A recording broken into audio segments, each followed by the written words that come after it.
We are live. Are we? Yep. Yep. There it is. The There counter's it is. working. So we are live here with Michael Neff from Gears. Very, very, very excited to talk to you. Mainly for a couple of reasons. One, you got some very cool technology that you developed and are uh, helping the golf world understand a lot of things better, not just coaching, but club fitting, which I want to get on to both of those today, if that's okay. But you do a lot of cool stuff, and I was very interested.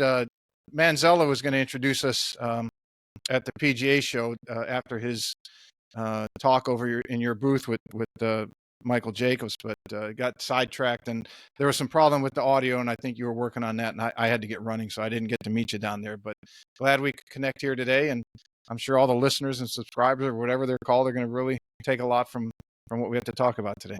Well, good. Thank you so much for having me, and I'm a fan of your show, and I'm honored to even be here. So hopefully we'll have some good dialogue here. The first question I've got to ask this because I had them both on the show, and I know they're very, very involved in the tech world, and you know them both, and you're good friends with them. But who has spent more on technology, you, James Lights, or John Sinclair?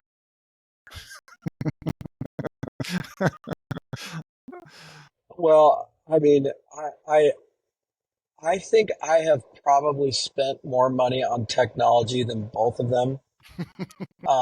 But And that's saying a that's lot. yeah, you know, but I don't know. They're both really hardworking golf pros that are just absolutely like me. We're just obsessed with finding putting the pieces of the puzzle together and finding as many answers as we can. And the more technology, the more accurate technology we have, the better we can diagnose really what's going on and what's happening under the hood, really why things are happening.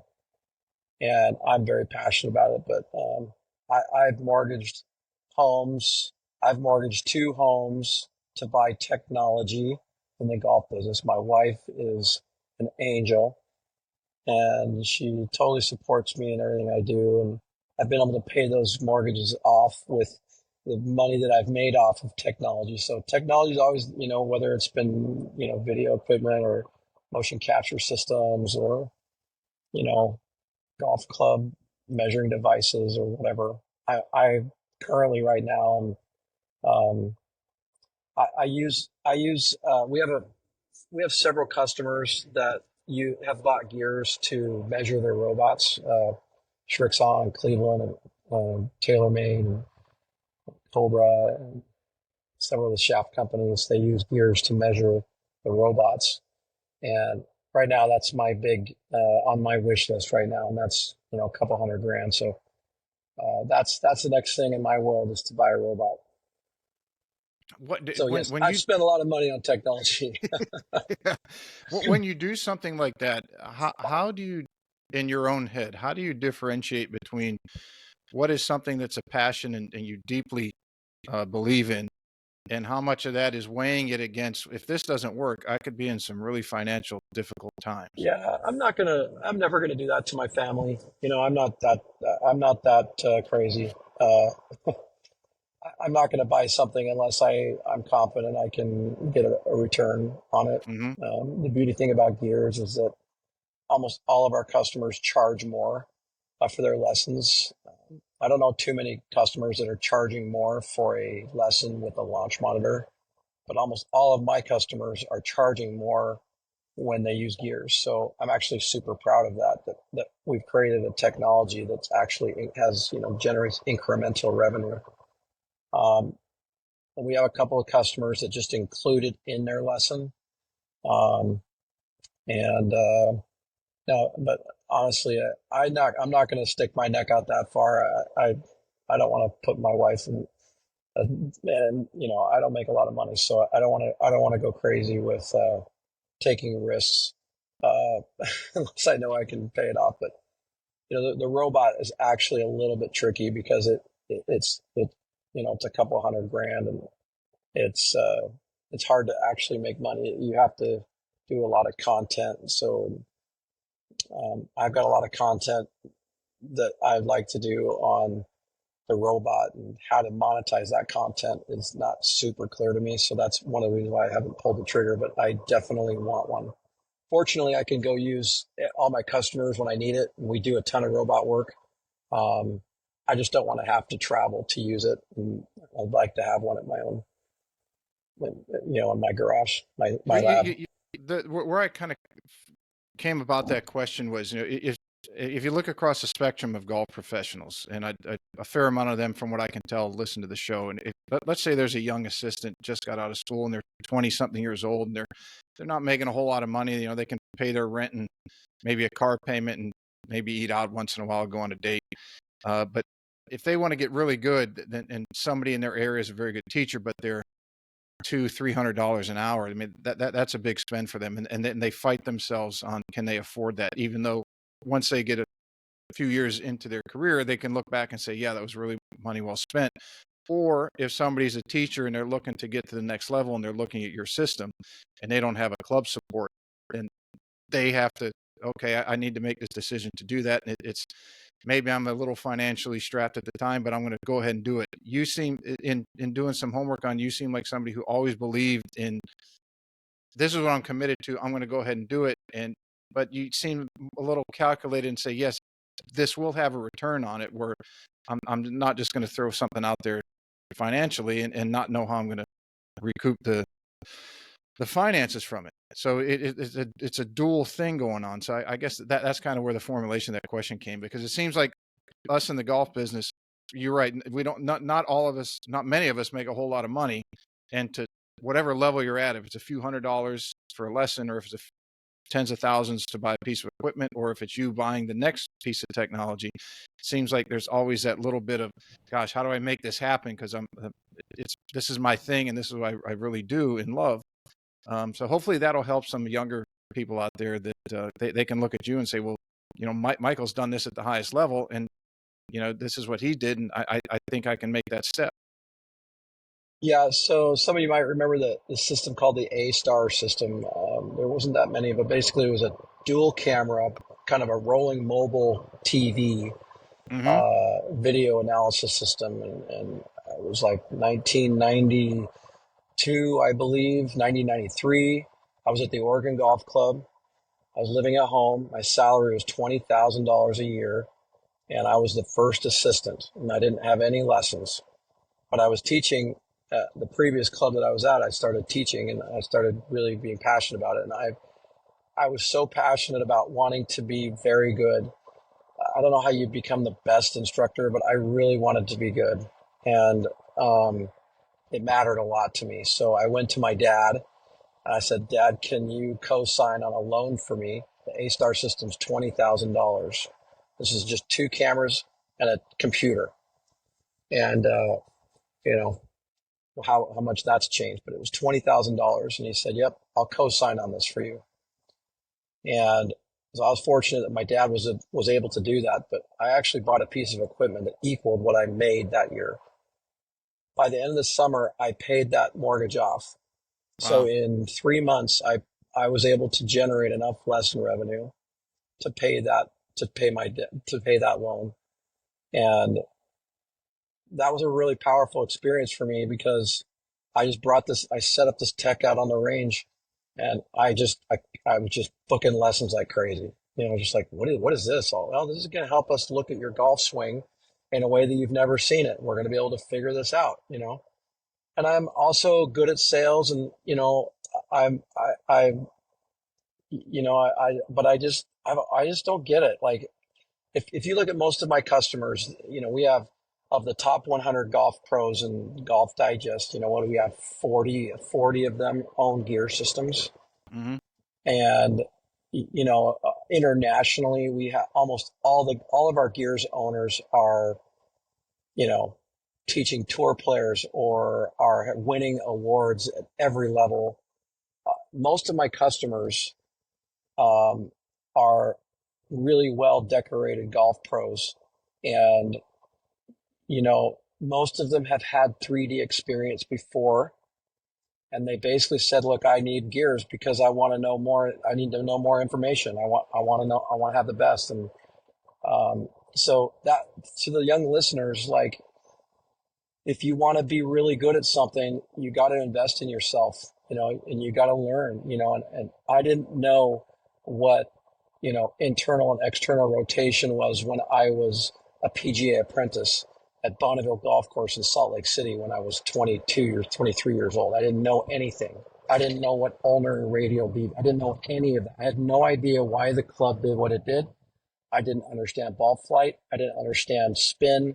I didn't understand any of that stuff. And I want to give all the money back to those people that I gave lessons to, that I kind of helped out. I think, hey, I need your grip to change, or you need to get better posture. Those are basic things, that I guess maybe that was worth the $30 or whatever they paid me for their lesson. But, I feel very confident I can charge $300 for a lesson or $1,000 for a gears day or something like that. And I'm very confident that I can give them great information, and that came from just paying the price of learning. And I'm not the smartest guy in the world. It takes me a lot longer to learn things than your average guy. I think I got a 13 on the ACT, which I think I think you have to try to get a 13 on that. I think you don't get penalized for guessing, and I still got it. Honestly, I don't think you can get worse than that. In fact, I love the rock band Kiss, and I was so bored. I was just like, I didn't even try at all. I would just like, I drew the letter KISS at the bottom just because I was running out of time. And I don't know. Anyway, I'm not very smart, but I really wanted it bad, and I want to be really good, and I still want it bad. I still want to be really good. I want to know everything I can. And I'm so passionate about understanding the cause and effect of things. And it's very rewarding when you have some of the best players in the world come to you and ask questions, and some of the best coaches in the world come to you and ask questions. And that's just, I still have questions myself. And I really want to understand what's really going on under the hood. And Gears is a great tool for that. I designed Gears, the functionality, a lot of the features on Gears, or just basically I just wanted to have stuff that nobody else had. And a lot of our customers came to me and said, hey, I'd like to see this that I hadn't thought of. And I'm like, okay, let's add that. So some of Gears metrics are actually from some of our customers, and some of it's from just wanting to understand more. And the cameras are fast enough now, and we're tracking the joints so accurately that we can get really detailed information on things. But I don't know, to me it's like, if you want to be great at something, you have to invest in yourself. You have to invest in yourself, really. I think that's that costs some money, but it was, I didn't ever once, it's not like, I always made money off of myself. I've always been able to make money off of my ambitions and my dreams. And I'm not getting rich, but I can feed my children, you Mm-hmm. know, and, I put a lot on the line to get, where I'm at. And then, the first gear system, I'm sorry, the first mat system, that was where I got my start in 3D, was with TaylorMade. When they came out with the mat system, one of my friends worked for Adidas at the time, and Adidas owned TaylorMade. So I went down to TaylorMade, and they liked me, and we worked it out. And I basically became a sales rep for the TaylorMade mat system, if you kind of lack of a better word. And the first one cost $90,000. And my wife and I think I was making, close to that as a golf pro, just doing, teaching and whatnot, and which is kind of a lot back then. But and I don't know. I went to my wife. I said, I have to have this, and she's like, "You're freaking crazy. We don't make that much money." I said, we've got to do this. I mean, so I mortgaged my house, and I got a $90,000 off of our home, and we did my first location, TaylorMade Performance Lab, at Columbia Edgewater Country Club in Portland, Oregon. We did almost $1 million of business my first year in club sales and lessons off of the mat system, and I paid that Wow. off.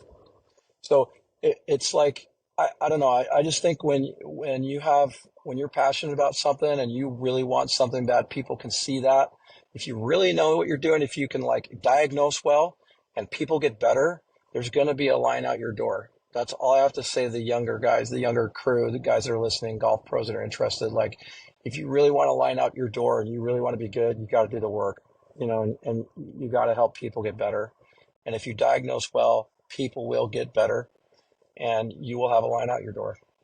So you have to invest in yourself. And, if you can have a line out your door without using any technology, then you must be doing something right. Mm-hmm.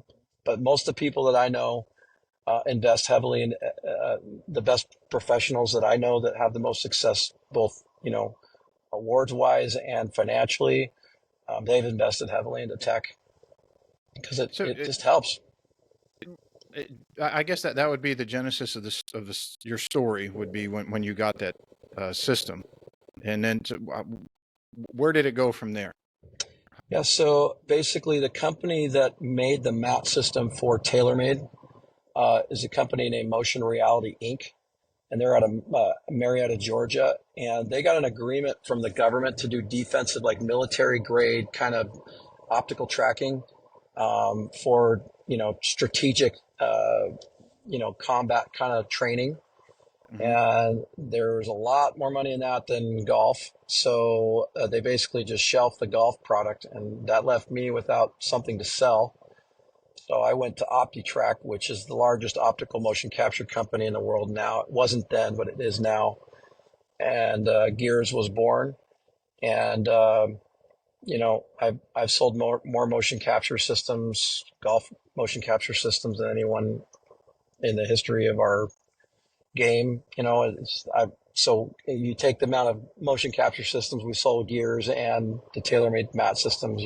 We've sold hundreds and hundreds of those systems, and it's just become something I've been really blessed to be able to do. And so we created the GEAR system. GEAR stands for Golf Evaluation and Research System. The old mat system did not have fast enough cameras to do any kind of shaft measurement, and once you got to about 110 miles per hour, you'd start to see some deviation in the data. So the cameras were not fast enough on the mat system. So we made the cameras faster, and we've got a higher megapixel so that you can see the centroid of that marker even tighter. And we're tracking that marker to 0.2 millimeters, which is the thickness of a piece of paper. And we're tracking the shaft, the grip, the club head where the ball touches the face, all the major joints in the body. And it's a very good product. It's extremely accurate. It's the only system in the world that gives full body, full wrist and club and grip and shaft and club data with where the ball touches the face. We're the only ones that put that whole piece of the puzzle together. And it's the only way to really do that accurately is with optical motion capture, Mm-hmm. and to do all those pieces together. And we worked really hard on that. And I'm it's a boutique company. It's $32,000 for a gear system, so it's not cheap. I paid $90,000 for my first optical system, and that was the best decision I've actually ever made, because I invested in myself, and I learned so much from that. I learned how to diagnose so much better, and there's just some stuff that I never would have found, understood without it. And it's one thing to have the data; it's another thing if the data is accurate. So having the accurate data, the high-speed cameras, the high-speed tracking was a huge deal, because then you can really rely on the data, and you can see what the deviations are and the averages are. And I think I'm really happy with the way that all turned out. But that's kind of where the genesis was, and Gears now is I'm the founder of the company, and we have hundreds of systems all around the world, 22 different countries, and yeah, it's a great product. It really is.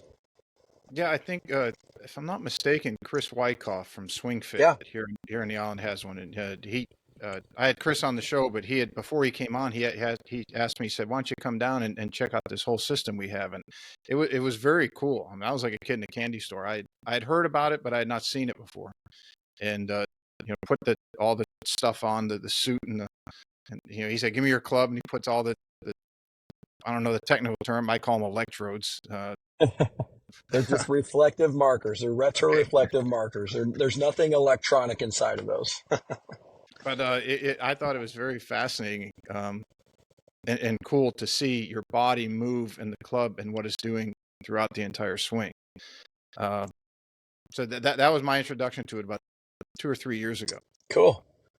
Yeah, he's done a great job there. And I think that's what separates us is, it's the only way that you can accurately measure the body and the entire club and where the ball touches the face with bulge and roll and with a high level of accuracy. It's the only way to accurately do that.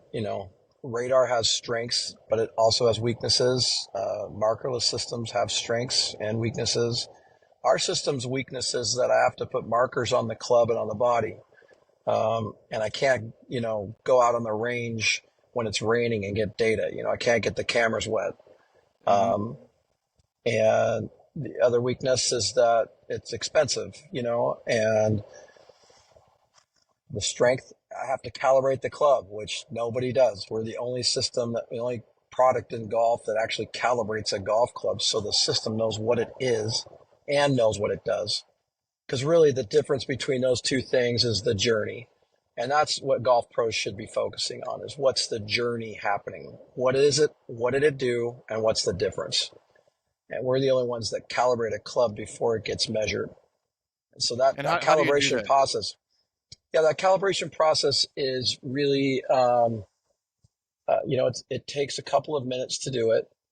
You add about 15 grams total to the club with the markers. We've just found a way to cut that down to 4 grams. That's about, and where we put them, it changes the club about one swing weight, which is the best in the industry for club tracking. But we're about to cut that, almost 60% in weight, and I'm super excited about that. I've been testing it right now, and it's working really well. And we're trying to test in different environments. But basically, in order to calibrate a golf club, you have to know where the center of the shaft is, and you have to know where the geometric center of the club face is, and you have to know what the lie and the loft of the club face are. So I have to know how long it is. I have to know where the center Mm-hmm. of the shaft is. I have to know where the center of the face is, and I have to know what the loft and lie of the club are. Once I know those things, then I can statically also measure it. So the system, basically that's what I mean. You're statically measuring that club. So once I know where those things, now that the system knows that, we put these little, what we call calibration markers or jigs on the shaft and on the head. And then you calibrate the club in the system so that the system knows what those are. And then there's 14 markers on the club when we calibrate it. We take 8 of those calibration markers off after we've calibrated the club. We keep 6 on the club while we're swinging, for tracking purposes.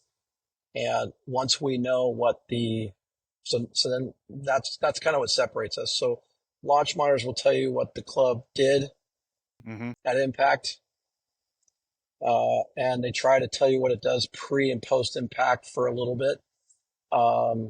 We track it through the whole thing, and we also know what it is. So that's the real power behind gears, is that we know what it is, we know what it does. And that's why it's so easy to diagnose things and why so many players get better so quickly. Because it's like, yeah, your club is this way, and then you move it this way. This is where it started. This is where it landed. And this is how you did that. And this is why that's not going to work. And you can't figure that out with a launch monitor and, a single camera iPhone app. No. You can't figure that out. So you're You able can to. try, you can try to put that puzzle together, but it's going to fall apart. So you're able to, with all the devices you put on the shaft, you're able to identify the center of the axis of the shaft based off the Yes. thickness and everything. That's pretty Yep. cool. So And then once you how know do you? where the center of that is, then you can measure how much it deflects, how much it droops, and how much it twists. That's X, Y, Z. So 3D. Once you know how it's moving in all 3 directions the whole time, it's just how that shaft is moving. And I don't really care what I'm interested in what the shaft does. What I really want to know is what does the shaft do to the head? And where does that head touch the ball? That's what I really care about. And once we know all of that stuff, then we can adjust clubs or adjust swing positions or swing metrics or swing, mechanics to either get that to where you want it, or we can adjust the club to get that where you want it, or you can do both. It just makes golf instruction really easy. How does it the relay where the center of gravity of the head is? Just off? Is it like a resonance that it's sending pulses through the head and it can identify where No, there's mass and where there's not? no. What it does is you put on the face. There's a calibration jig that you put on the face, and that that tells us what the XYZ of the face is. So we now know what the lie, the loft, and the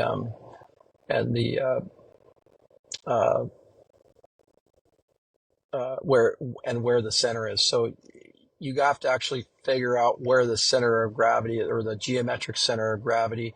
And sometimes on a driver, it's probably best case scenario is to actually put it on that little, device where it's like you're putting the head on a little, Hmm. a little like a pen, if you will, and Yes. you kind of go around till you kind of find that spot, and then you mark that spot, and that's where you put the X, the bullseye of our calibration jig on there, so that the system knows where that geometric center is. So That's very cool. that calibration process is actually very important. It's actually really critical. It's hard to do because I have to put markers on the club and I have to have a lot of cameras to track those markers. And that's expensive and that adds weight, even if it's only 10 or 12 grams, it's something, you Hmm. know, it's not nothing. Um, I'm actually really proud that we got it that low, and I'm super excited that we're getting it even lower. Um, but I got to have something to measure. You know, I can't do it without markers. There's no way the club is moving too fast. The shaft is moving in three different directions too fast to track that shaft and find out what it's doing without optical motion capture. It's just not going to happen anytime soon. Um, Even if you throw miles of AI at it, the club has simply just got too many angles to it. It's too whippy and it moves too fast in too many directions to to to not use marker tracking and actually be reasonably accurate. Do you think that technology will get to a point where your markers will be like a sticker, similar to how you can have, like in different places they'll have a sticker you can put on your Yeah, windshield and it identifies and if you're going to go through a gate and the gate will open, that you'll be have something that small where the weight would be basically the weight of that piece of material that just is a sticker the size of a dime or a nickel. yeah. I feel like the Foresight Quad. That's a great launch monitor. They put stickers on the face, um, to kind of get face mapping orientation and lie angle. The problem with Hmm. that product, and they do a pretty good job of that at impact, but they don't. You can't really get data before and after impact because the cameras are only pointing in one different direction. So um, you just can't triangulate where that marker is for very long in that situation without having, you know, in their case, if I had to have flat stickers, I would have to have a mile of cameras out there tracking it, and that system would be so expensive it would not even be worth it. But also, the way to find a centroid is to find the center of a ball. So it has to have a radius to it at some point in order to me to find the center of something. And Hmm. if it's a flat sticker and I'm looking right at it, then I can get that point for a little bit, which is what that quad does. But that system doesn't know what the club actually is. It doesn't know what the loft is. It doesn't know. It just knows what it kind of, assuming that they calibrated that system to the ground correctly. It knows what that angle is in relation to the ground, but that's a three-dimensional object, and it's very hard for them to do that without knowing what the club is and not looking at it coming in to delivery. So what does it do at impact? Great. You know, they have the cameras pointed at it right at that spot. but I need to know what it does before. I need to know what it's doing at the top. I need to know what it's doing on the takeaway. I need to know everything if I'm going to diagnose this thing correctly. And I think it's possible with AI and with some timing, with some more cameras, you could probably get away with a flat sticker in some cases. But you're what you're doing really is you're cutting corners just for ease of use.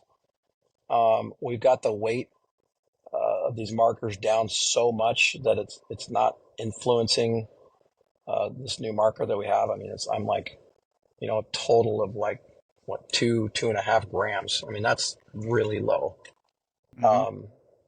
And it's way under a swing weight. So I've had several tour players like, dude, I cannot feel that. I cannot tell that that's on the club. So, I mean, we're really splitting hairs there, but I think that flat sticker is just really tricky to, I don't know, man. I don't know. Why are we cutting corners when we don't have to, for what sake of ease of use? To me, that's just lazy. And Mm-hmm. yeah, I need to make it easier to use. But there's just certain things that if we do that, then we're going to lose some data points. Number one. Number two, we're going to lose accuracy on some data points. And I'm not interested in that.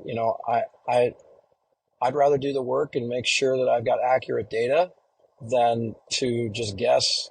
And it's close enough, you know. I'll give you a good example of that, like putting. If a club face is open 1 degree or closed 1 degree on a 10-foot putt, ball will not go in the hole on a straight Mm-hmm. putt.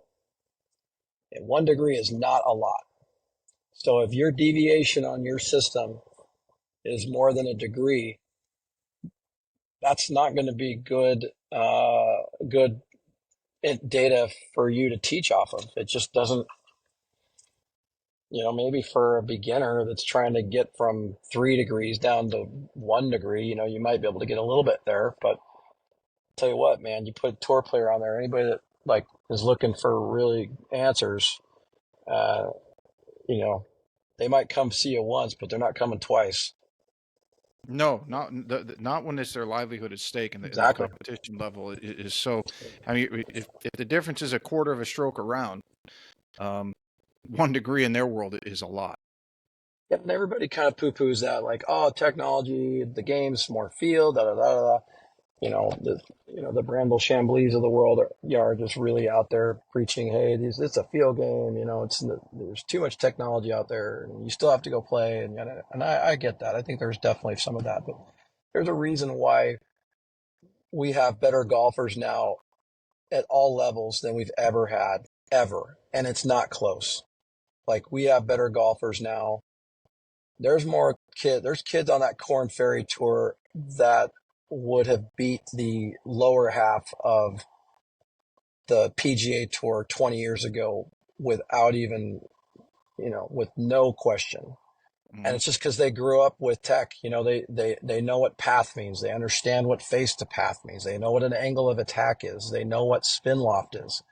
I've got amateurs that are 15 handicappers coming to me say, yeah, I've got TrackMan or I've got Flight Scope and my spin loft is 25 and my angle of attack is 3 down and my path is 5 right and I need to get this path. I'm like, dude, you're a 15 handicap. How do you even know what those numbers mean? How do you even like? But they do. I mean, that's the truth. And when you and I were growing up 20 years ago, like nobody knew any of that stuff. No. And when Tour Jack would hit a shot, he'd kind of think he knew, or when Hogan hit shots, they kind of thought they knew what was happening and understood ball flight laws, but they didn't really understand everything that was going on the way that our kids do now. And I think that's helping because the kids now can diagnose better and they know why things happen. I think that's why you're seeing all this. These golfers are so good. They're just technology's been a huge part of the growth of the game, and it's been a huge part of how people understand things and why people are getting so much better now and why these kids are so good. And the teachers are so much better than they were 20 years ago. It's just Oh, not even close. The yeah. instruction is so much better. You know, it's just so much better. People get better faster, and that's why we're seeing this kind of real growth in the good players getting better. And some of these college kids, man, they're so freaking good. These high school kids are so good. I think as you said, the accelerated rate, and it's very, I find it very interesting to see what the next 5, 10 years brings. As you said, the system you had to start, the map system, went $90,000, and now yours is far superior to that, and it's one-third the cost. Yep. And the rate that technology is accelerating, it's going to be very interesting, one, to see where that go, where a system like yours goes 5 years from now, with the Great rate question. of the things outside of your industry that are going to influence. Someone comes to you and says, "Hey, Michael, we have this. We've been working on this product for the aeronautical industry, and we can't get it to work there, but we think it could be beneficial to you." I'm just making up crazy Sure. examples, Sure. but I think that's in large part how things have gone in many industries. I used to read a lot about the Steve Jobs and Apple history, and the whole thing on the mouse development, where I think it was Hewlett Packard, if I might be mistaken, but they had their own division of their company where there were these people just working on very interesting and cool things, and they would invite Jobs and Wozniak and the whole crew over to say, "Here's some cool stuff we're working on. What do you guys think?" And they had just a box with a ball under it, and it ended up being the mouse. And the collaboration. And someone could probably correct me on some of this. I could have it somewhat wrong, but as for a story and how those things work, where you have collaborations of different entities that maybe they can't figure out a way to make it work, but they call you up and say, "What do you think of this?" And it could be something that you've been thinking about when you're in the shower or driving to work, and you're like, "Man, I wish I could find something that would fill this gap." And here comes somebody from a different industry that says, "Hey, we have this. We can't really find a way to use it. What do you think about it?" And next thing you know, you've taken your product and the whole industry to a whole new level that Yeah. no one ever fathomed before. Yeah. I think that there's, we're aware of, well, we kind of see the future a little bit. We know what's out there. We understand that. I think we have a pretty good feel on what's coming down the pike. We're in development of a product that we're going to call it Gears Hybrid, where it's where you can use some of the cameras for tracking the club and some of them for just tracking the body without putting markers on your body. So markerless on the body and then markered on the club. So it's kind of like what we're calling a hybrid product. And I think that the markerless technology is going to get better. And the more data we throw at it, the better it's going to get. There's just simply some stuff that we're never going to really, I don't know about never, but like anytime soon, to really be able to get, like, I don't think it's going to be very easy for us to get shoulder rotation, internal, external, transverse, adduction, flexion, extent, whatever.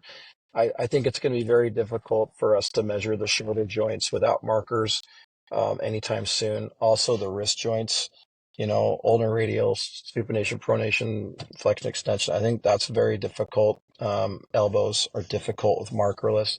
Whenever there's occlusion, there's just too many blind spots. So you have to really use a lot of math. And we've been approached by about 15 different markerless companies, single phone app companies, the household names everybody knows. And, all of them want to partner with us because we have that clean marker data and they want to basically train their system off of our system.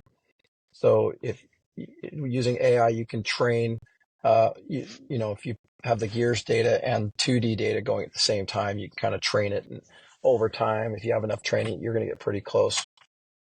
And I think like we can get a lot of data pretty accurately with 8 cameras, some data with 3 to 4 cameras, pretty accurately without markers on the body. I mean, we're already there in our own development of that. And the single camera app is, man, it's just sketchy. There's so many occlusions in the golf swing. So if you're face on and you turn your body, You can't really see what's going on behind you or what's Mm-hmm. going on down the line. So you have to kind of guess, and you have to use some math to kind of guess on what and predict where those joints went.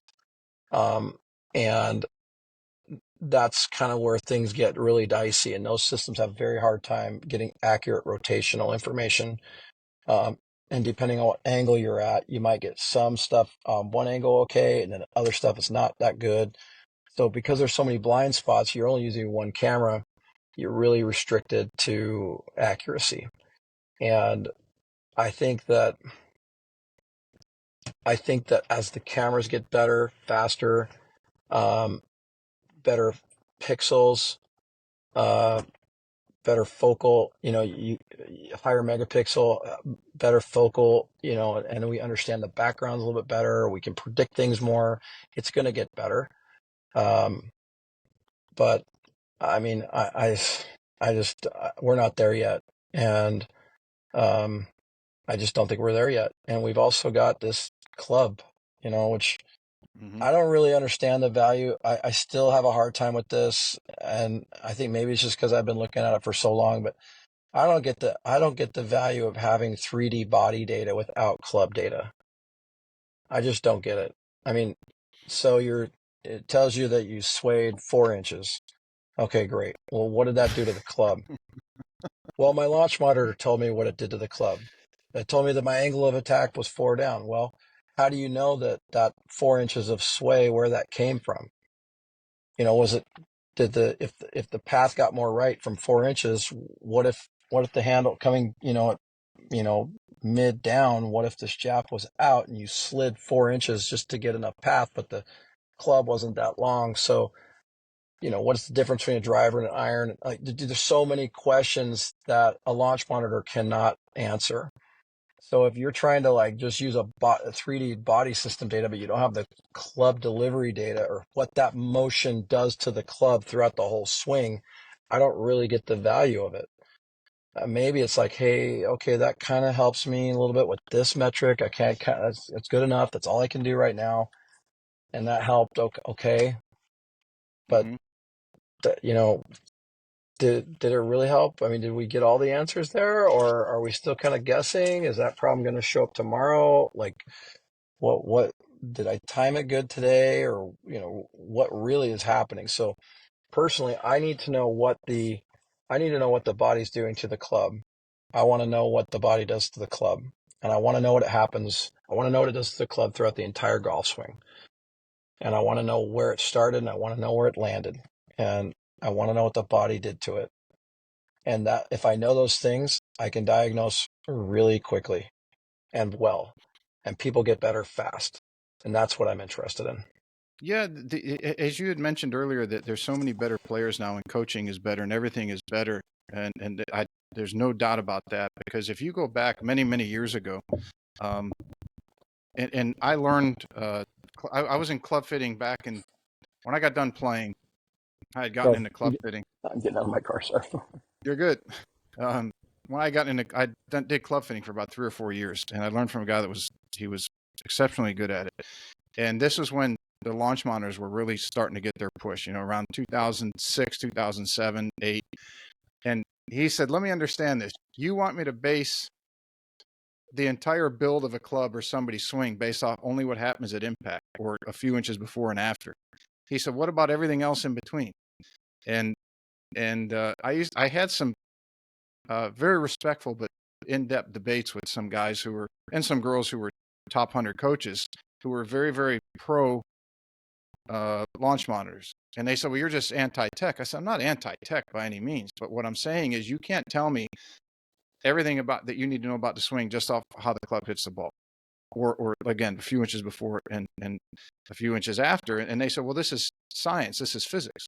And I said, okay, well, what about the physics of the design and build of the club and how it moves through space, how it rotates around the center of the axis of the shaft, toe droop, toe deflection, where the mass is located in the head, how it changes once it's shafted. And I said, so I'm not denying that launch monitors are physics, but I'm saying there's more physics at play. And then you have the applied physics as opposed to just the stock so-called standard physics. So I said, that's why I'm not 100% buying into this is the only thing that's there.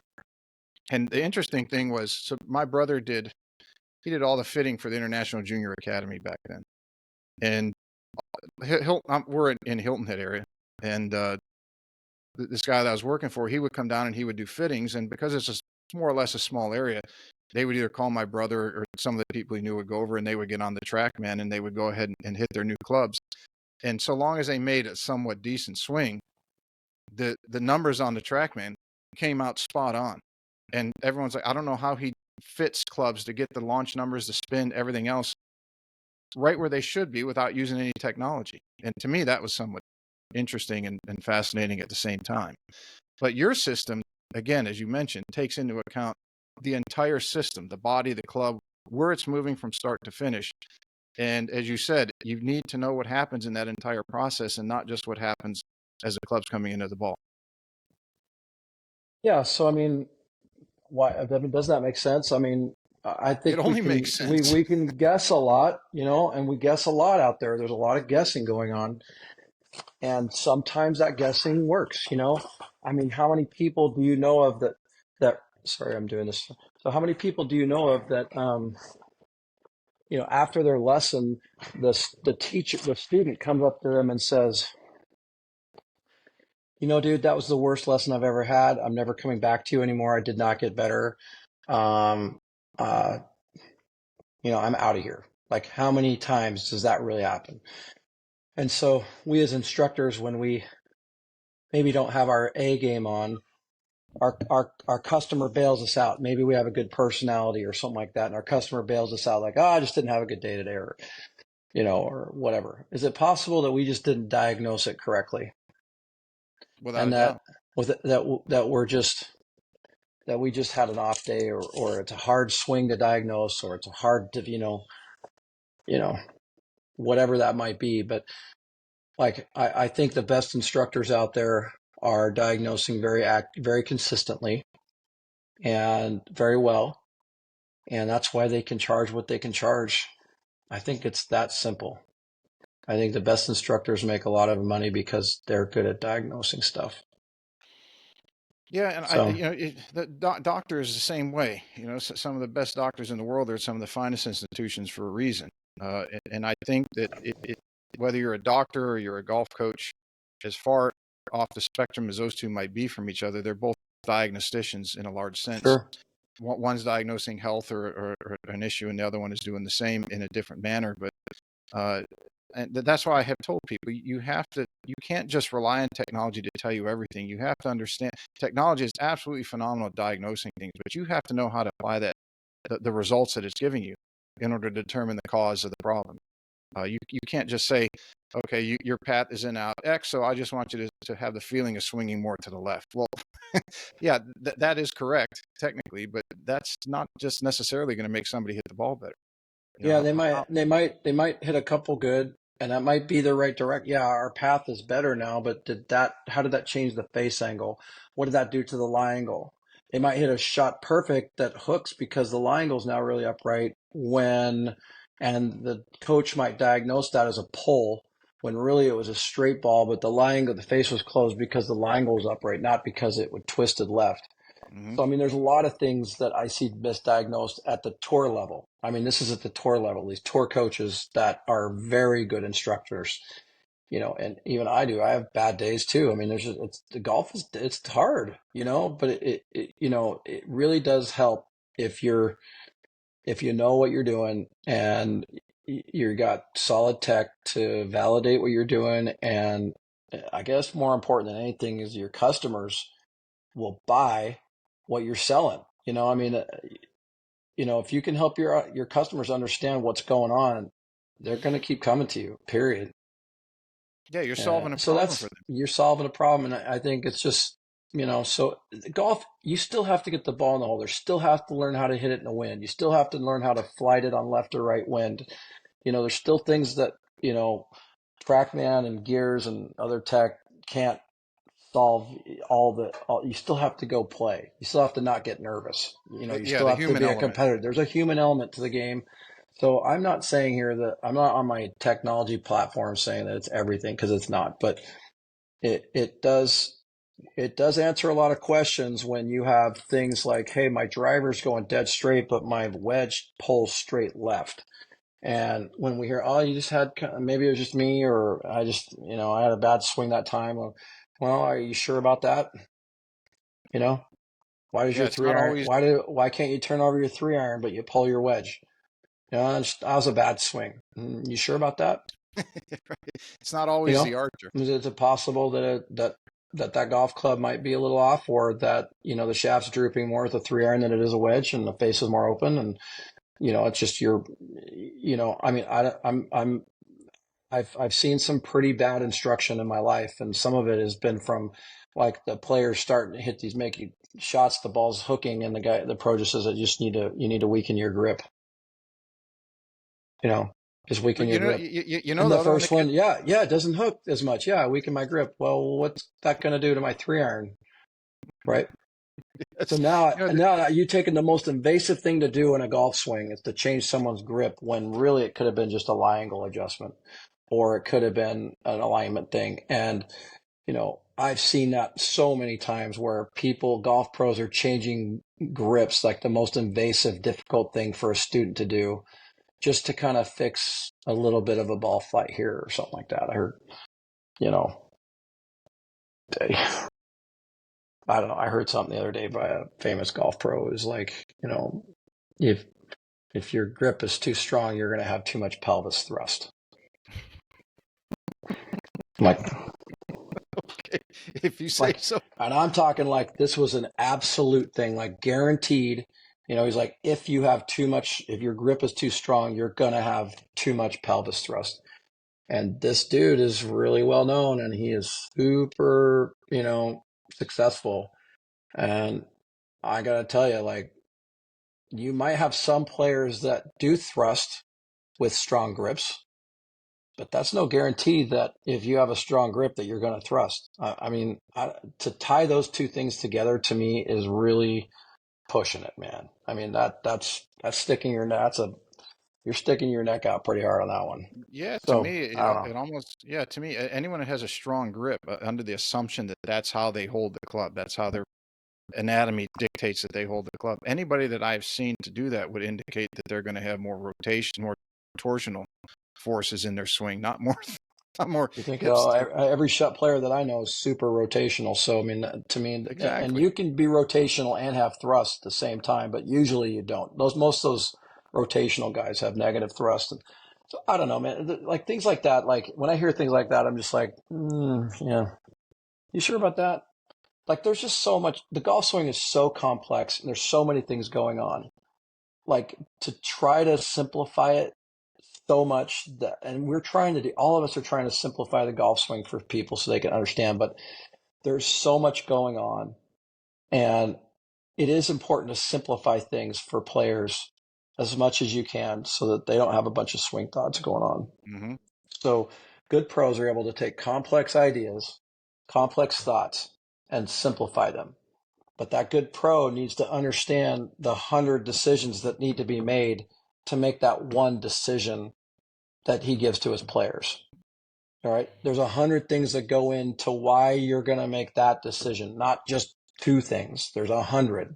Hmm. And the 100 decisions that you need to make to give him the one swing thought that's going to work, because he only gets one.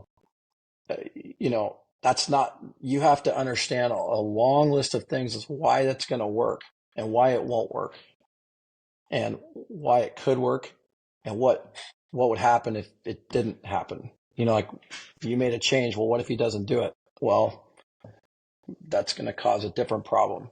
And so Yeah. to me, it's really, there's a lot going on. I think you need to understand as much as possible so that you make good diagnostic decisions.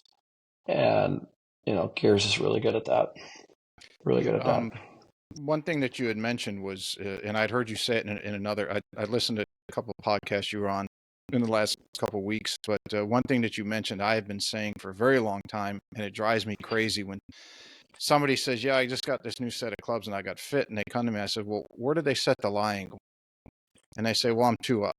And I say, on all your clubs? They say, oh yeah, they told me there shall be 2 up. And I'm like, okay, first of all, you got custom fucked. You didn't get custom fit. Pardon the language, but that was a phrase we used to use all the time. Yeah. And I say, first of all clubs do not come out to the same 2 degrees up from whatever standard that manufacturer comes with. You know, you're gonna. I had heard you talk about that a little bit in another show, and I'd Yeah. always found out that the low irons, you know, usually your whatever wedge, let's just say your gap wedge, pitching wedge 9, 8, and then usually somewhere either the 7 or the 8, depending on the design of the club head and the player's swing, that you'd have the crossover somewhere in there, and then usually the 6, 5, maybe even the 4 would be somewhat similar, usually within a half a degree, and then you'd have another half a degree to degree bump as you got into the 4 and then the 3, and 3 and 4 irons are going the way of ancient history. So then you get into hybrids, but I'm like, no, you don't have it's not a straight line because it just doesn't work that way. And it was so nice to hear somebody at your level actually say that, because I've been again fighting in some of the larger names in the coaching industry and even the fitting industry. I said, that's not true. That's not how it works. Yeah. I fight this with, I don't really fight it because people don't fight me too hard on it. But, I think this is why robot testing is so valuable. But I'm going to give you an example of a test that I did. So I had in Palm Springs every January, February, and half of March. If you go out to Tierra Lago Golf Club, it's basically, out in the desert. It's on the other side of the freeway. You're going to see about 50 Korean tour players there. And it's kind of a Korean-owned place, and it's a great range. And the professional Koreans go over there during the winter and they practice and they play. And, it's kind of where they hang out in the winter. So I went down there and I took 10 LPGA players. Their combined income was about 20 million bucks. So these are 10 extremely good players. And getting 10 PGA Tour players to sit down with you and do a test is impossible. But the Korean is one of the reasons why the Koreans are so better. But I had a line of people wanting to do this test with me in Korea, professional women. And so that tells you a little bit about their culture. I think why they're so good. They just they really they're all in, man. They want to understand stuff too. So I didn't have to pay them anything. It was like almost an impossible test to get. So I had Gears TrackMan, and we did a blind test. So the blind test is super important because they weren't allowed to see the ball flight. That's the big thing. So we basically had them hit into a net. I calibrated all 8 clubs. I bought a set of Mizunos off the rack with Nippon 90 stiff, which is pretty much what they all were playing. Just right off the rack, very similar specs to what they play. And I marked up all the golf, calibrated them all very carefully. And I had each player hit each club 5 times into a net. I had TrackMan and Gears going at the same time. And it actually kind of changed my life a little bit. Like that test is so difficult to do.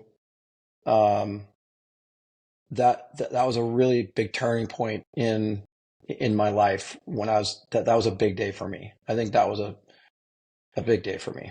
Cause I learned so much that day. And basically in every case, if you looked at the TrackMan data from above, from a bird's eye view down the range, you'd see in every case, the deviation went to the right, all 10 girls. Mm-hmm. So sometimes it would start left, and then by the time they got to the 7-iron, it was straight. And by the time they got the 4-iron, it was right. Sometimes the wedge would go straight, and the 7-iron would go a little right, and the 4-iron would go even more right. But 10 out of 10 cases in professional women making millions of dollars, 10 out of 10 of them, the pattern all the way up the bag was left to right. Then I did the same test on a robot, basically just kind of measuring shaft droop and lie angle and stuff. So basically, the amount of shaft droop that a 3-iron or a 4-iron in this case has more than a gap wedge, for example, which is what the test I did, 4-iron through gap wedge, 8 clubs. It's about it generates about 4 to 5 degree lie angle change. Mm-hmm. So in other words, your pitching wedge would come in at, let's say, 0, right? 0 lie angle. And people don't understand that, lie angle and face angle are the same thing. Unless the club has no loft.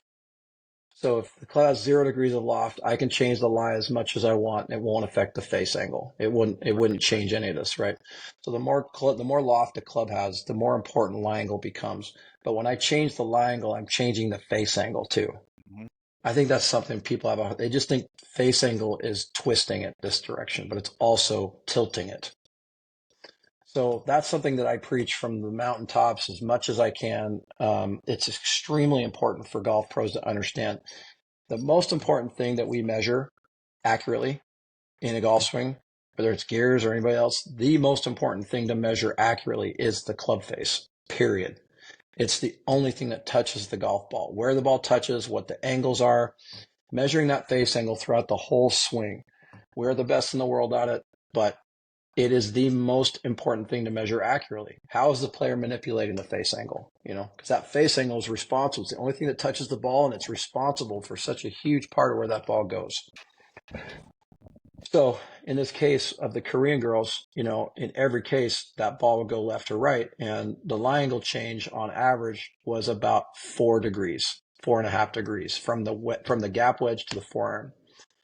And so if you were to take your set of clubs right now in your bag and go to a frequency analyzer, I have one right here, and I were to put your pitching wedge in there and you did this and you went through the whole thing, your pitching wedge would be stiffer than your forearm would be. Even though the label says that they're still S200 or 6.0 or whatever shaft you choose, they're not the same flex. And there's a reason for that. And if I would have to change it's really hard to get a 3-iron the same weight and the same flex as the wedge. It's very difficult, extremely expensive to do that. The manufacturers couldn't afford to do that if they tried, because the process would take too long and the golf clubs would be way too expensive. And so anyways, that lie angle change from a wedge to a foreign was, a pretty big deal to me, and the deviation proved it on the down the range tracking. So you have your right foreign always goes one. So if your listeners are thinking, maybe, is it harder for you to turn over your 3-iron than it is your wedge? I saw this Billy Horschel quote. It's like, yeah, I have a hard time turning my long irons over, so I kind of I kind of adjust where I aim on those clubs. And I'm like, well, and we had the same problem, with Billy Horschel, man, what a story that one was. And Ricky Fowler and all these, the club manufacturers really struggle with this, honestly. And I think it's too expensive of a story to tell. It's too difficult to tell. Nobody's measuring the shaft. So if you're not measuring the shaft, you don't know what the shaft's doing to the head. Then you're just measuring what the head's doing to the ball. Kind of. Mm-hmm. That's what the launch monitors are doing, but they're not explaining down range, like, up the chain, like what's the shaft, what's the grip doing, what are the wrists doing to the grip, what's the grip doing to the shaft, what's the shaft doing to the head. Like, understanding that stuff makes golf instruction so simple. I mean, $32,000 for a gear system, just to understand that, is the best investment you could make, honestly, just to understand those principles. Or just learn from somebody that has one, if you can't pull that off. But I learned, I don't mean to cut you off, but I learned from one of the old timers who knew the physics as well as anybody I've ever even talked to, who knew how it worked in motion, who knew that the shaft, what the toe deflection was going to be, the percentage differential between a dynalite and a dynamic goal. How all the shaft manufacturers, one of them sort them by weight, one of them sorted by frequency, and then but he sorted out all of them in his trailer. So he had the raw frequency, where to cut it, where to keep it, how much you could cut off each end and still keep the club in balance based off the design of the club head, hosel. That's awesome. Hosel. I mean, it was so in depth. But to your point, after working for him, and I was a pretty good teacher, at least I thought so before that. But after working for him and then understanding the dynamics of the club and how they work, I don't remember exactly. Someone can maybe change me on this one, but if I want to I remember somewhat correctly, the percentage of toe droop was about 1.2 to 1.6 degrees, depending on what iron head it was, how long it was healed the toe, and some other factors. Mm-hmm. Um, but I mean, all those little things. But my ability to teach and coach and help somebody through problems, and still to this day, I usually will get a number of people who have gone to 3, 4, 5 different coaches, very top 50 coaches on the list, and they'll come to me. I'll be the last resort to, but hey, they couldn't. I couldn't get better. I mean, I did everything they said. Maybe I didn't understand it. Maybe I didn't do this. And I'm not saying I'm better than them. I just have my background. I just happen to get lucky to meet some people who are exceptionally good at what they did. In their day, Yeah. they were arguably the best there was, and I got to learn from them. So it's just, you develop a skill because you meet somebody who knows those things. Like Mozart or Beethoven, learning from their father. Music, and they're around it their entire life. And I wasn't around these people my entire life, but I've been around them 20 plus years and still calling them. It's like someone meeting Sasha McKenzie, or if you're on the other side of that argument, you're friends with Stephen Nesbitt, and you learn from them. You're going to be exceptionally good at identifying or diagnosing an issue that most of the other coaches out there aren't. I am friends with Sasha McKenzie, so just so we're clear. Okay. just because they Myself as well. just because they have a different maybe a little bit different formula doesn't mean I can't be friends with everybody. Me too. I get You along know, with both guys on that side of those, that argument. yeah, those are smart guys. You know, I happen to think that Dr. Nesbitt's really good at what he does, and I think Sasha's good. And I think, come on, those are that whole Alpha Wars, kind of. I don't think they're talking apples and oranges in all those cases. There's too many subtle things there, and then you got the dynamic of the personalities, which is always tricky. But those guys, that's just, we'll stay away from that topic Yeah, right but now. You can call Brian and he can pontificate on that for all day. I love it. But I back didn't to bring that. that up. Yeah, I Yeah, didn't bring back that to up that. to just give different Yeah, examples of yeah, different sides of a story from very smart people. yes. And I think back to that, like, so that test in Palm Springs, really, I call it the Nipper curve, and basically it's a constant lie. And I've had a lot of success with this. You basically, and everybody's fitting off of a 7-iron, right? So you get the 7-iron right where you want it.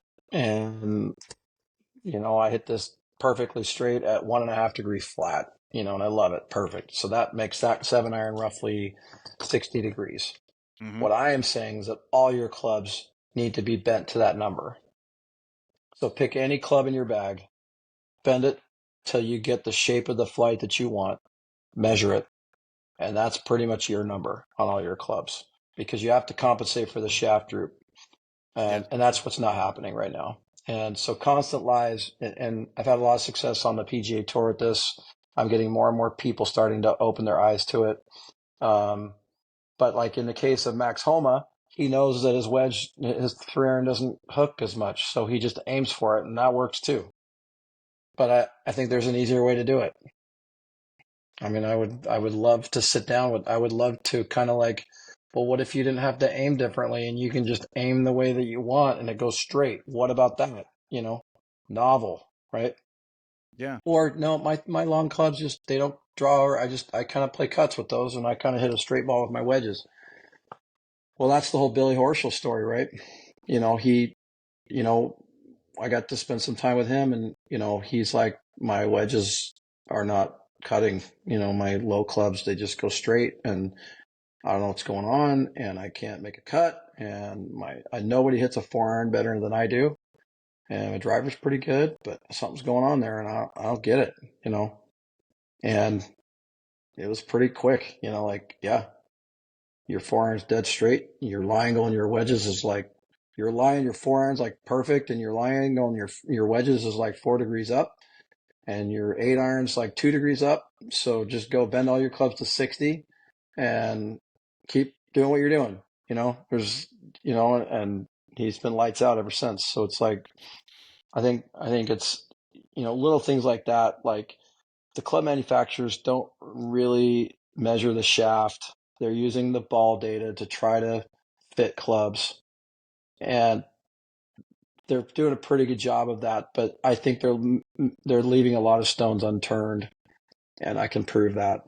And I think I think the club is engineered to go in at 0, and that's where the bounce is designed to be hit with, and that's where you're going to have the most success from and consistency from. And I'm all about like finding 2 or 3 yards here or there. You know, I'm all about finding that deviation, getting that deviation as tight as you can. The game's too hard to be fighting deviations out there.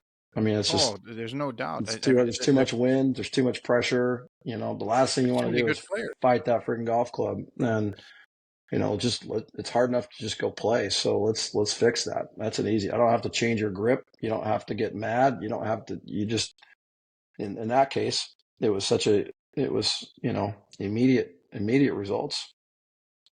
So yeah, I don't know. I think that constant lie thing, the shaft move, being able to measure what the shaft does to the head is really critical. And you have to calibrate a golf club to know what the shaft does and to know what the shaft does to the head. I'm sorry that takes a couple of minutes and you have to do a little bit of work for that. But that work is the difference between you finding something that nobody else is going to find, right? I mean, Why do that's you the think? difference. Why do you think that so many people get the club fitting aspect wrong, and then ultimately the coaching aspect will be skewed or incorrect because they don't understand the club Yeah. aspect, which is causing the problem. Is I there's a mean, let me just tell you something. Let me just tell you sensory something. feedback. It's a great question. But the truth is that there is no such thing as club fitting. There's no such thing as instruction. You cannot separate those two things. This is my point of why 3D data without the club data to me is worthless. I don't get it. I don't get it. Like why it's not even okay, maybe there might be some way to use it where you might get a little help, but are you sure you're not leaving a bunch on the table there? Because you can't separate the golf club from the player. They're two things together. If I change more turn or if I take away thrust, that is going to change the club delivery. Mm-hmm. And that might change it for the good, but it's also might create another thing that you might get one piece that got better, but the other piece didn't quite get better, or it's inconsistent, and that's why, the club fitting piece, there's just, I don't believe that you should have, I think they need to be they cannot be separated. I think we're trying to, as an industry, separate club fitting and instruction, and I just think it's a terrible idea. I think club fitters should start teaching more. I think teachers should start doing more club fitting, and they should realize that there's gold there. I mean, I don't know how many teachers like, yeah, I leave that to the club fitter. I just teach. Like what, Yeah, dude? I don't Like, think you dude, can you do don't that. even. That's like, you're leaving so much out there for no reason. There's no reason for you to leave that out there. You're just going to hurt your players eventually, and you're going to miss stuff. And you might have such a good personality that you get away with murder. You know, People love you so much. You're so fun to be around. You might get away with murder.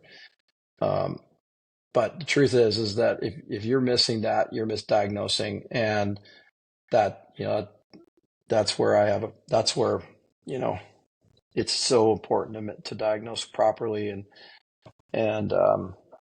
it's hard enough to do it. So, but I think that's to answer your question. I think we are separating those two things, and golf instructors need to be more aware of what that face angle is doing, why it's doing it, what the player is doing to manipulate the face angle, what's the closure going on, why does this work?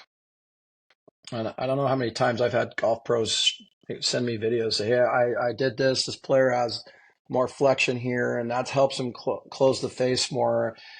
And I'm like, are you sure about that? Like every player that I know of that has more flexion here has lower closure rate.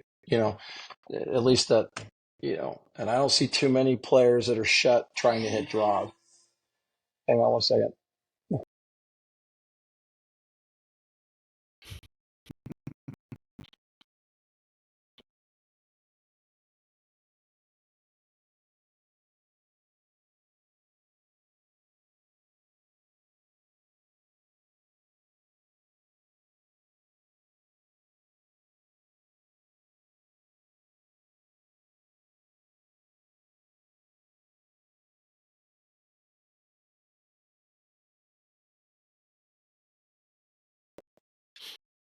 Sorry, the vacuum went off. The kids are vacuuming up the room, so I got to go to a different room. Okay.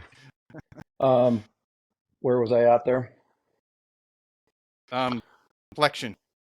So how many players do you know that are shut that hit draws?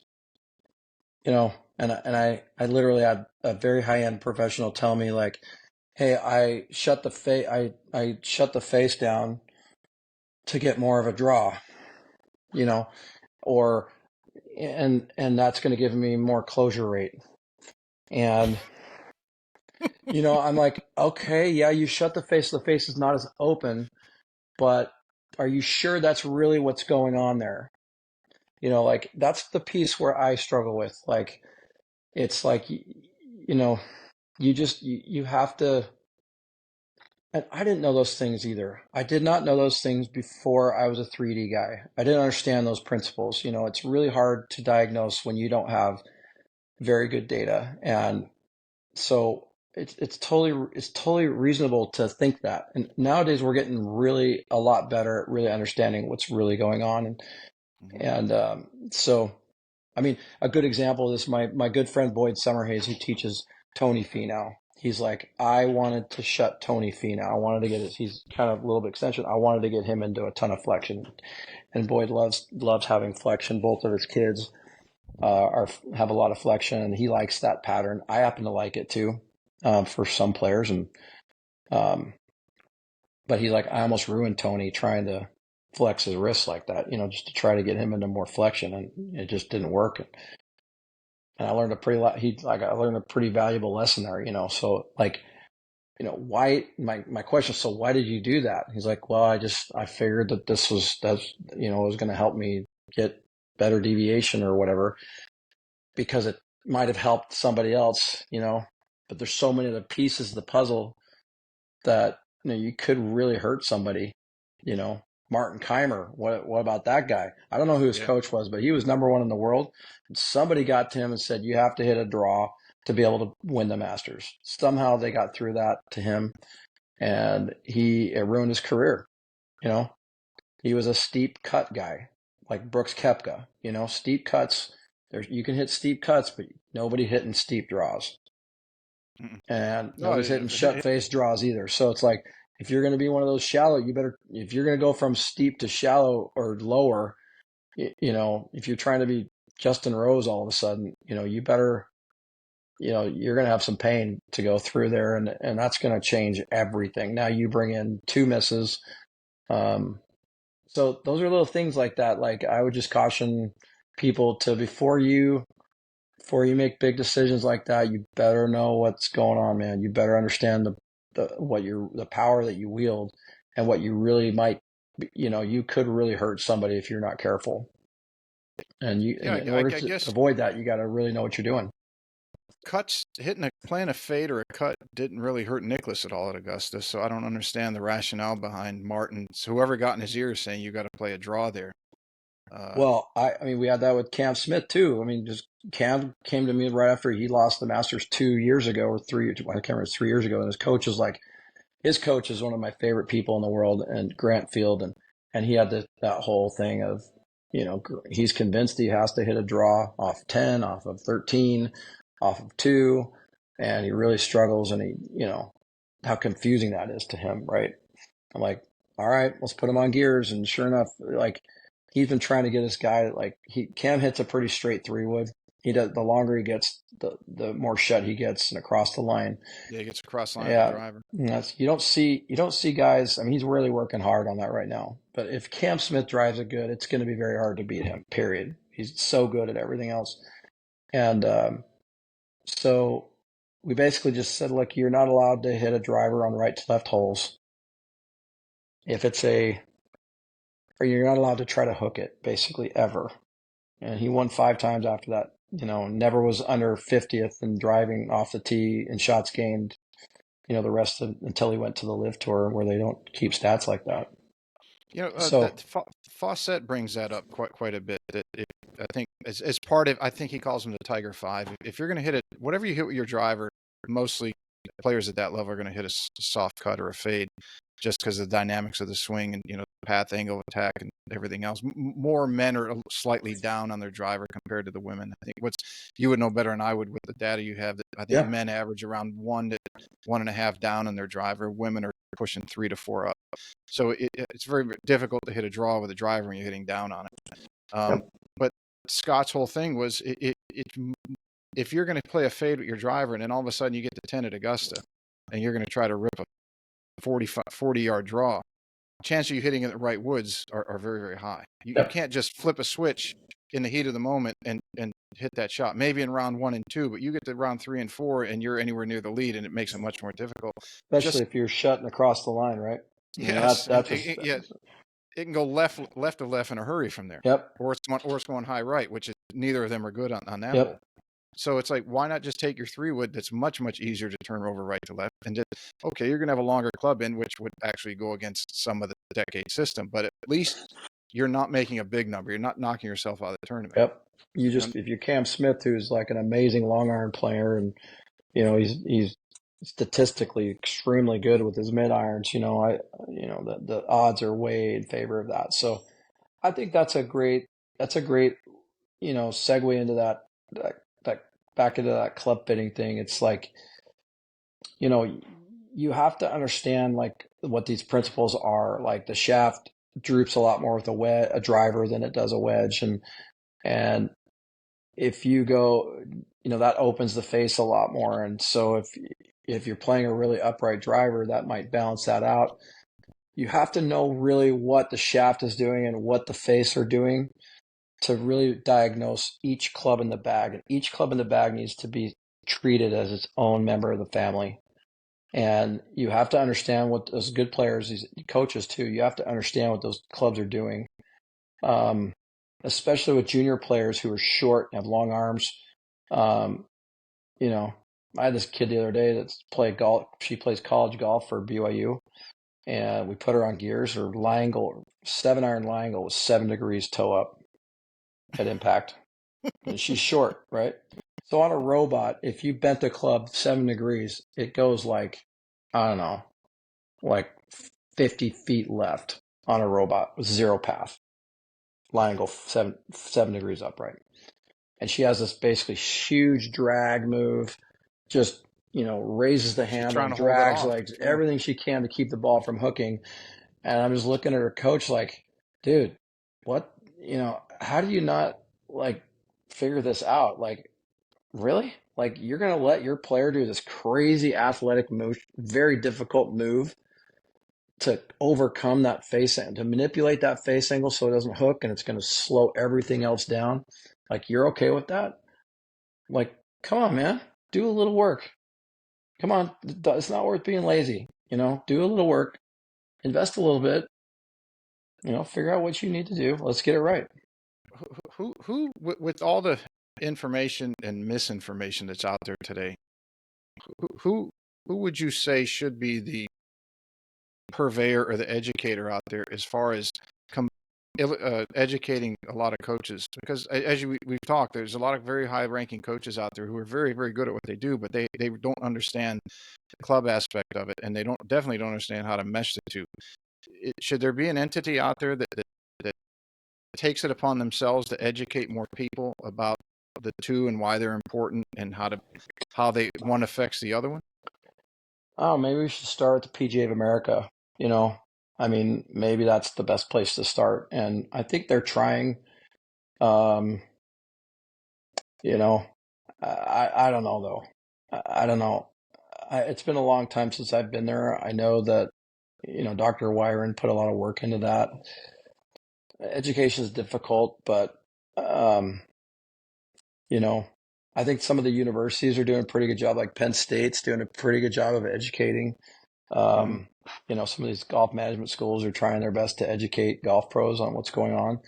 I think, the AMG guys are friggin' awesome. They are killing it. They do some really good work, really high end quality videos and construction, myth busting, things like that. I definitely would look that direction.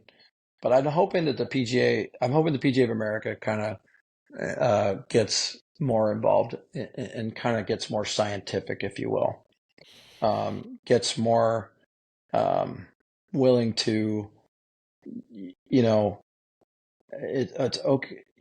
I think that it's always, hey, we're trying to simplify this. It's too difficult for people to understand these complex things. I think that's a problem. I think, no, that's actually, it's a That's what they're difficult supposed to be concept. doing. That's our job, right? We need to do that. And it's okay to, to, dive a little deeper and to help our members like understand more really what's going on under the hood. And it's available, and I totally 100% support that. And um, I also think that uh, that manufacturers need to get more involved with that. I see Ping occasionally now doing some cool, kind of podcasts and stuff off of technology, like really like with the robot, with their Enzo system. Mm-hmm. Um, and I think that that's actually kind of cool stuff, what they're doing there. I think that the OEMs need to get more involved with education. The the they're selling clubs. I get that, but they can. I think they're trying to they're focusing their attention mostly on club fitters, and that makes sense because they're the ones buying their product. But I don't know. I feel like they need to focus more on instruction because the instructor, in my opinion, is the most valuable person and the most almost always the most popular person in a club. You know, they're the ones that the teachers that the members look up to the most. They're the ones that people seek out for information for. I mean, the instructors at a private club hold a ton of power, and and the OEMs need to reach out to them and get those guys excited and explain, hey, what's the difference between instruction and fitting? Let's embrace this instruction thing more, and let's let the instructors embrace the club fitting more. And I think that gap needs to be bridged between instruction and club fitting. I think the club fitters are starting to or the club companies need to start realizing. And TPI is doing a pretty good job of this too with their technology, I think. Um, but I think that like with the club manufacturers' hands being tied with the ball and with the club COR and limited on what they can really make a club do, um, where are you going to go? You need to go more custom. You need to go more unique. And that golf pro, that instructor has a lot of power on how that player can change the delivery of the club. And the golf pro the teacher needs to understand the importance of how much a face angle, lie angle adjustment can make to a player, and or a CG, change or a shaft change. Instructors leave that way too much to the club fitters, and I think the OEMs can do a better job of reaching out to the instructors and trying to bridge that gap between instruction and club fitting. And then, but I don't know if I gave you a few examples there. I think I answered your question, but it's like, I just think that we need to do better at education, and I think we are getting better at education, but we have ways to go. But it seems like the market, if you look at it from a economics perspective, the market itself, meaning the golf industry, individuals are taking it upon themselves to do these things. I will break that off for a second, but TPI has done a phenomenal job with the body and everything that they have. And I'm looking at this maybe just because I'm not inside the club manufacturing industry. I'm looking at this and saying, well, why doesn't anybody take that with the club aspect and make an entire program to educate either their staff members or allow other people to come in, anyone who's a coach or just a golfer or anyone that wants to learn, basically take the TPI model and use it for club specific. Here's how clubs are Yeah. made. Here's the center of gravity. Here's how they work. Here's engineering. Here's how it's going to affect somebody's swing. If you do, we're going to, in level one, we're going to give you a basic. If the lie is here, and here's the tendencies for what an individual is going to do. Just break it down very simple so that they can get an understanding, because they're going to have to incorporate it into their own coaching. You've got, let's say, 10, 20, 30 years of experience in one thing. You can't dump all this on them at once. It'll overrun their brain. But if you say, here's some of the basics, here's 5 to 10 things in each of these aspects: the length of the club, frequency of the club, the profile of the shaft, the lie angle, all these different things. And you can say, here's 4 or 5 things in each one of those, and here's what the cause and effect are. And then, you have your classes like that, and then they can go and they can work on it and start to see how it works when they implement these things, so they can have a better understanding.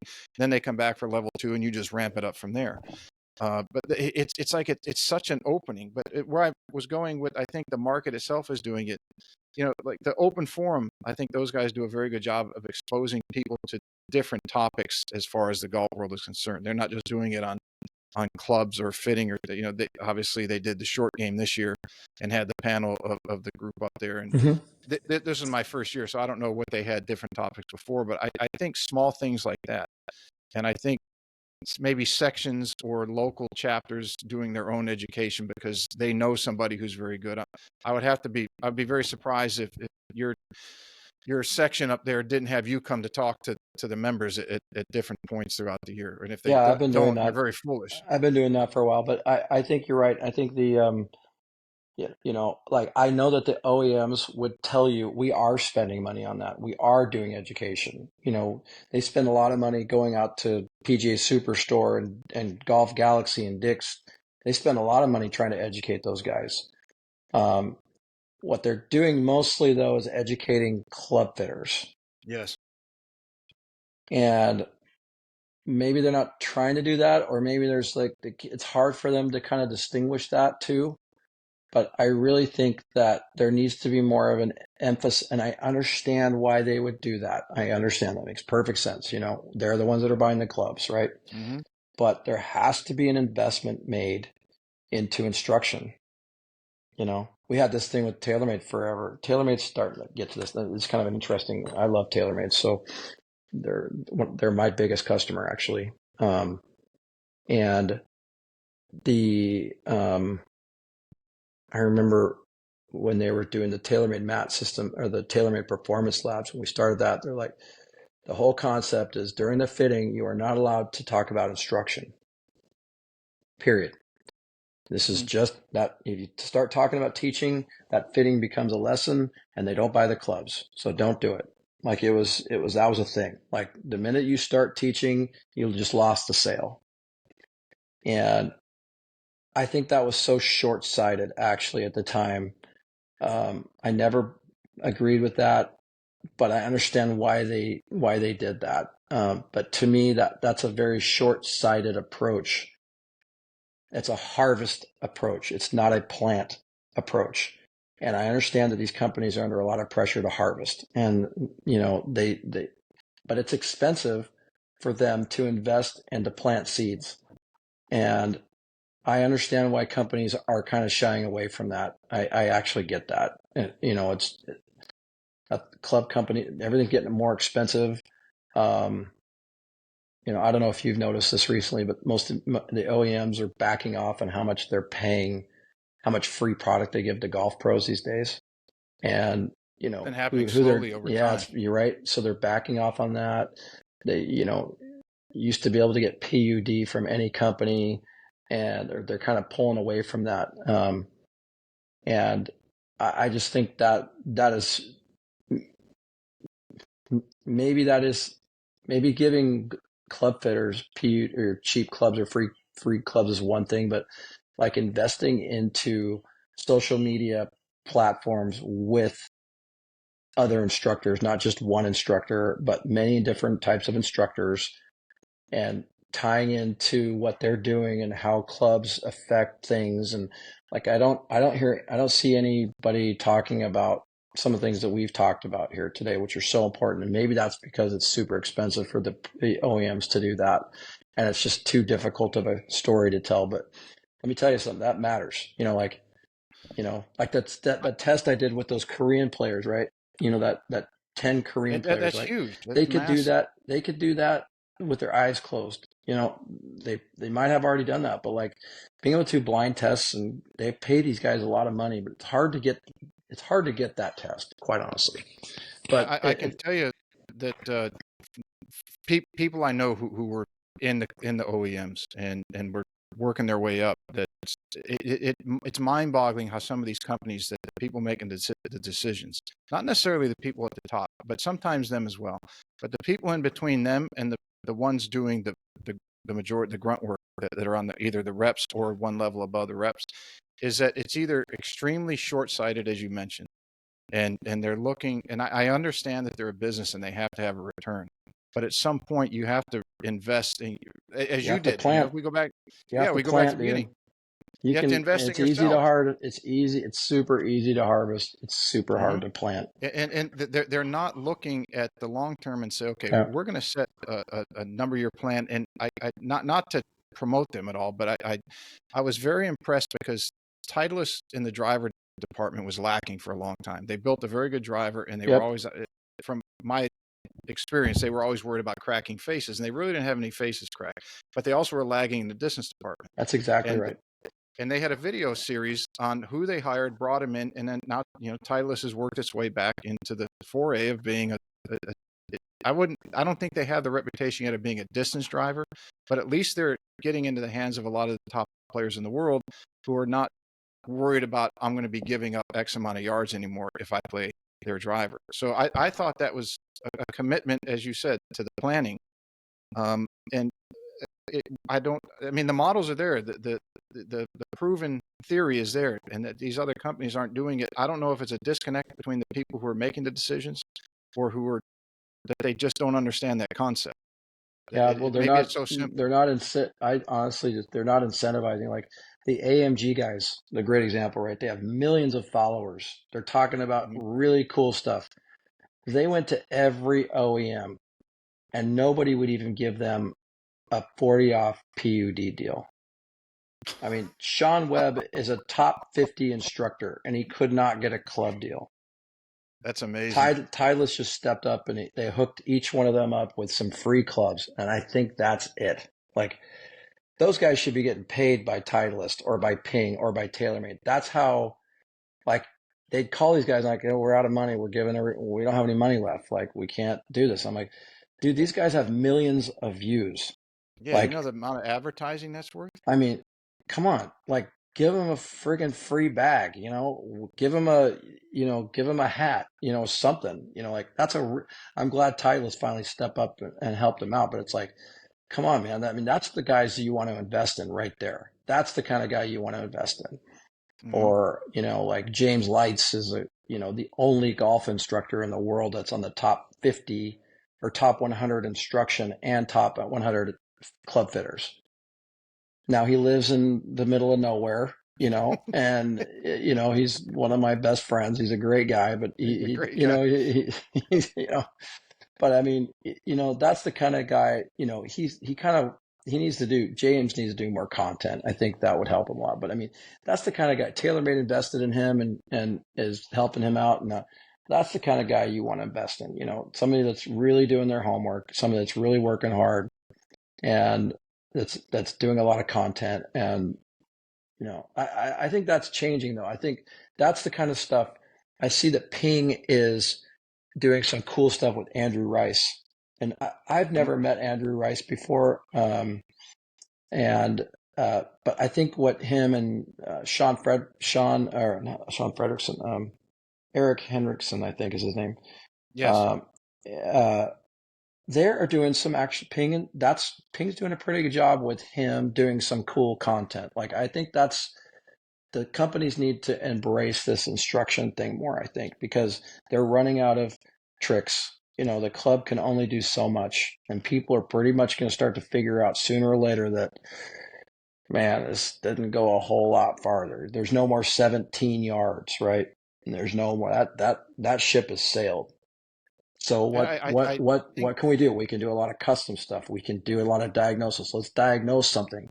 Like, hey, look, I need to sell this guy a golf club. Well, your 3-wood is really off, but your driver's perfect. So let's figure out why your 3-wood's off, and let's build you something and sell you something that will work with your 3-wood. Let's focus just on other pieces of the bag, not like Golf Galaxy, for example. I'm like begging them to do more stuff with putting. Like putting should be a high turnover thing for them. They're one of my big customers right now, and the putter is their least turned over product.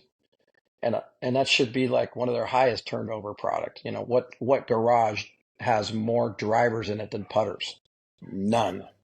Every garage has more putters than drivers, right? So it's like, right now putters are $400 or $500. So I mean, there's good margin in that. So I mean, it's like little things like that. Let's like, you have to be creative. You have to be creative, and you have to be smart, and wrapping your those things. But I think I see those little things in the industry, like you were asking what things in the industry, because I just think there's a lot of things that people could do that could really move the needle a lot, in my opinion.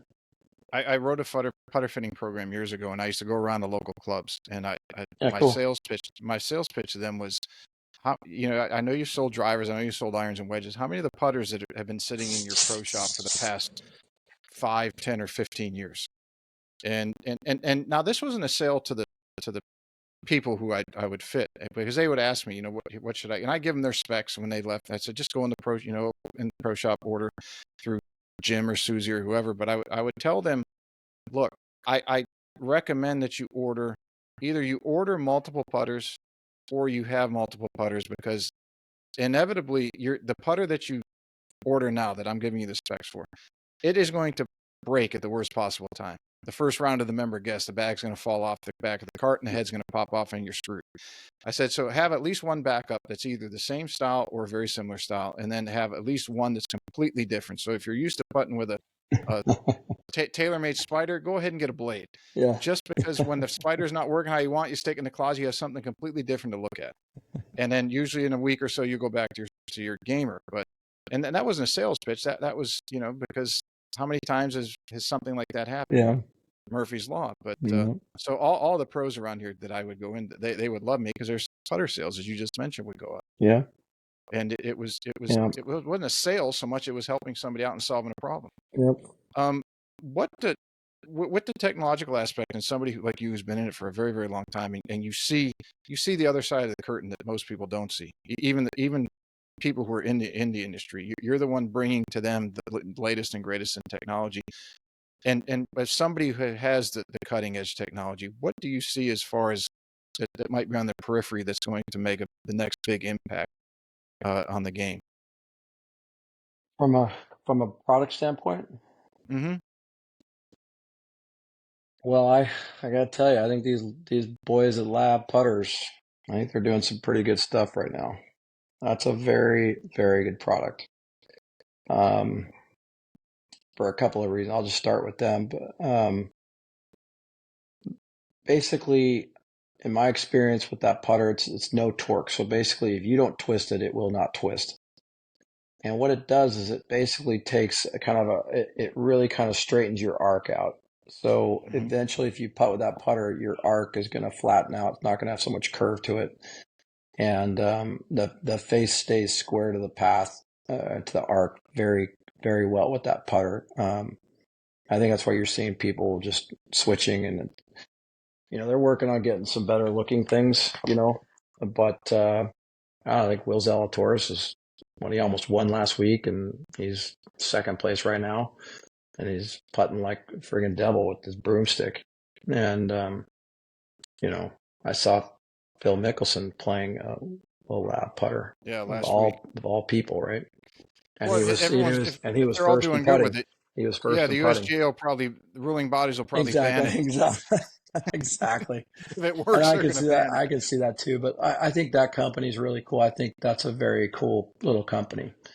And then I actually think this new. I just tried out the new TaylorMade QI driver, and I actually didn't think there'd be that big of a difference between that and Stealth, but I hit that driver really good, and I like the lines on it. I think it. I don't know. I think it's really good. I think the smoke driver is pretty good. The new Callaway driver, and I think these drivers are getting all you pretty much, and the Cobra driver is great. And I love these new Shrixon irons. I think those are great. Um, and I just think that the manufacturers are their hands are getting tied. They're all very good. I mean, all these drivers are good. The irons are good looking these days.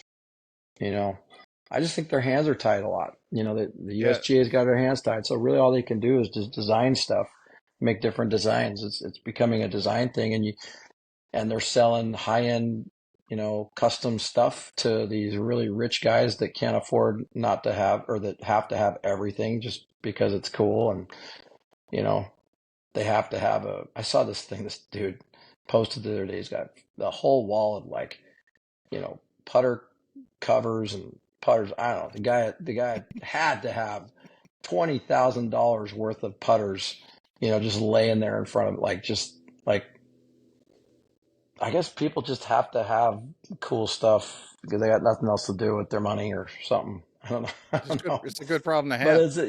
I mean, that's just like it's almost a hobby kind of thing. And so that's Hmm. like the company are selling clubs to wealthy individuals that are just like can't they can't not have something. And so design is a huge factor going forward. Um, Different colors, different shapes. Um, we're designing a product that I'm really proud of. We're actually going to start selling some products with the Gears brand on it that we're Yeah, engineering. that was my next question. Was the rumor around the industry is that Yep. you guys are getting into product?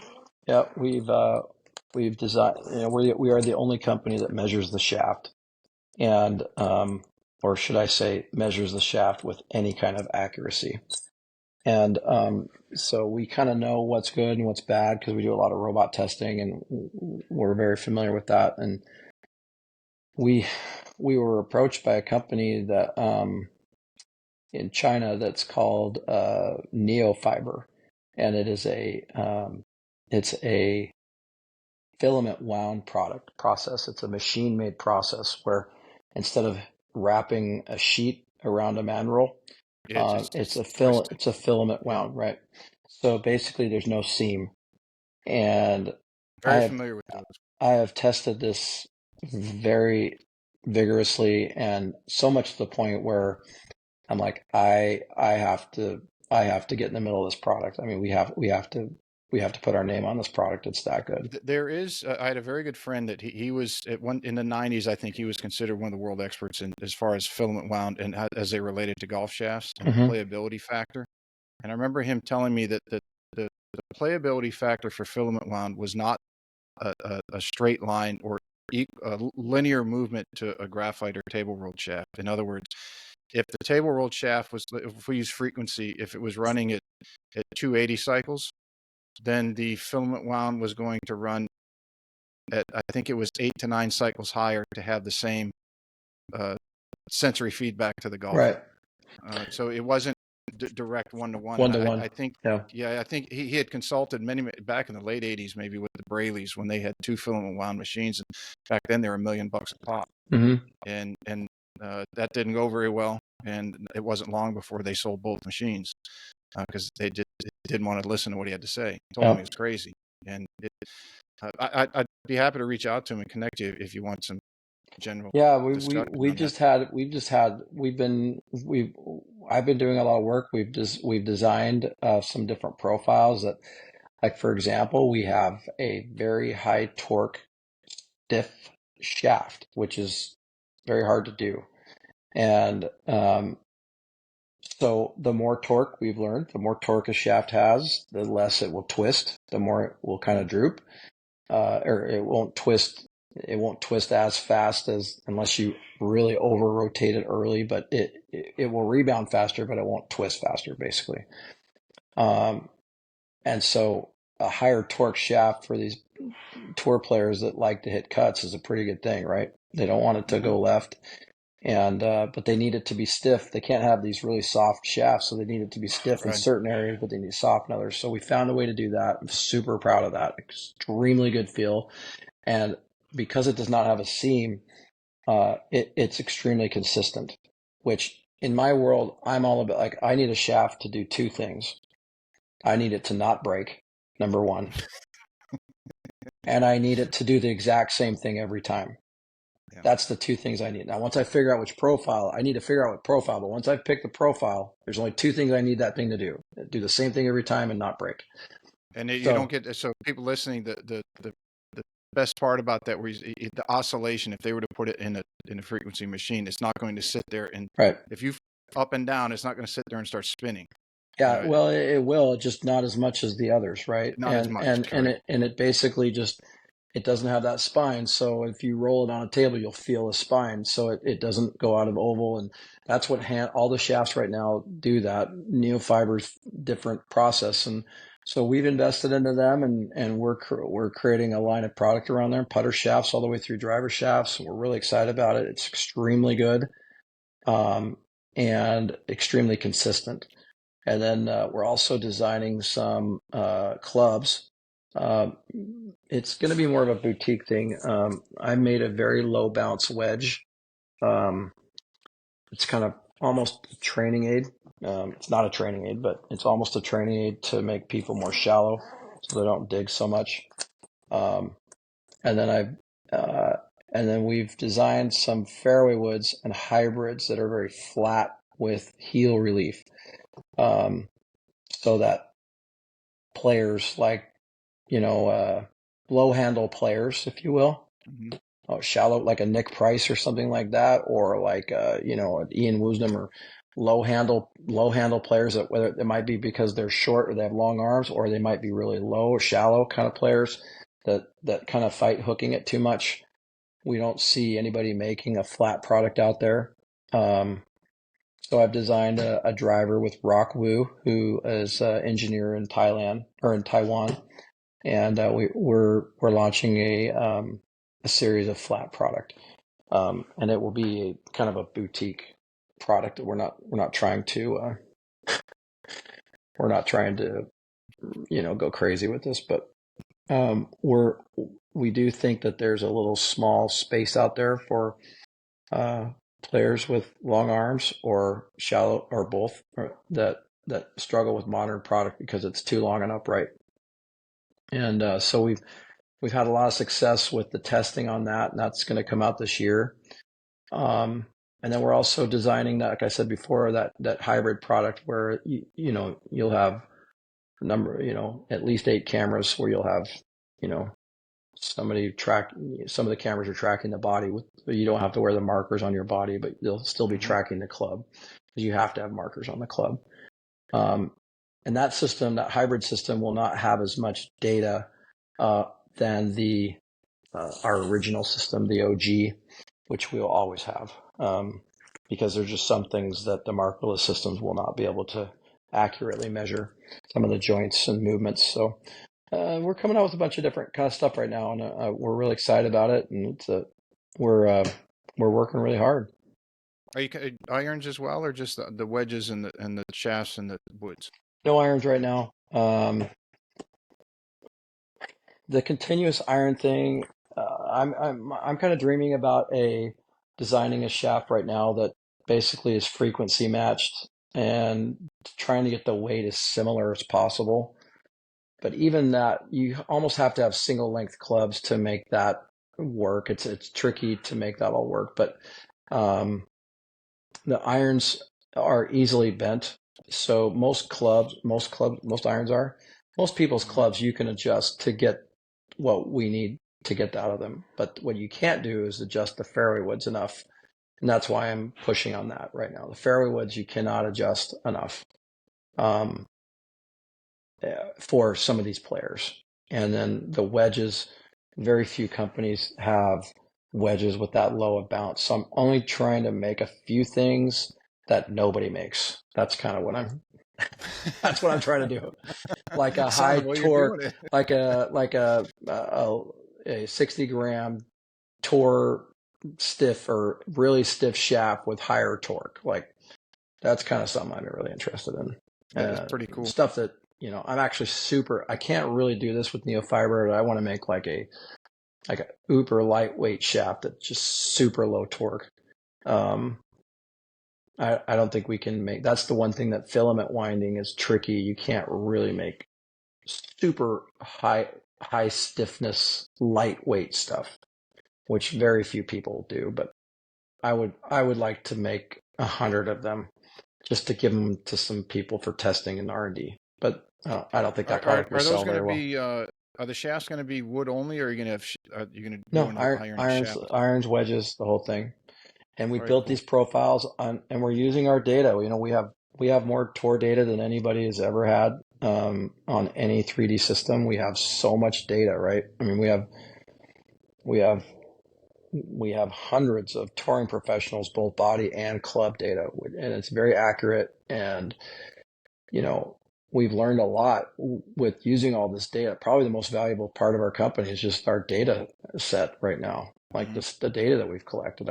We've spent over $1 million flying me around the world capturing touring professionals. Period. Like that's a lot. We've invested heavily in that. That's been a very good That's decision almost for like us. it's almost like a secondary value to your company It's a is super the data you got. important because that data is, what we learn how to develop products off of and how Hmm. we can educate, make money off of education and training and training aids and things of that nature. So we're actually in the process of developing a training aid with Cam Smith, his coach Grant Field, um, for wedge play. If you were to if any human being were to sit down and watch Cam Smith just, you know, be 5 feet from him and sit in a chair and just watch him chip, it would be like, holy crap, man, that is the most beautiful thing.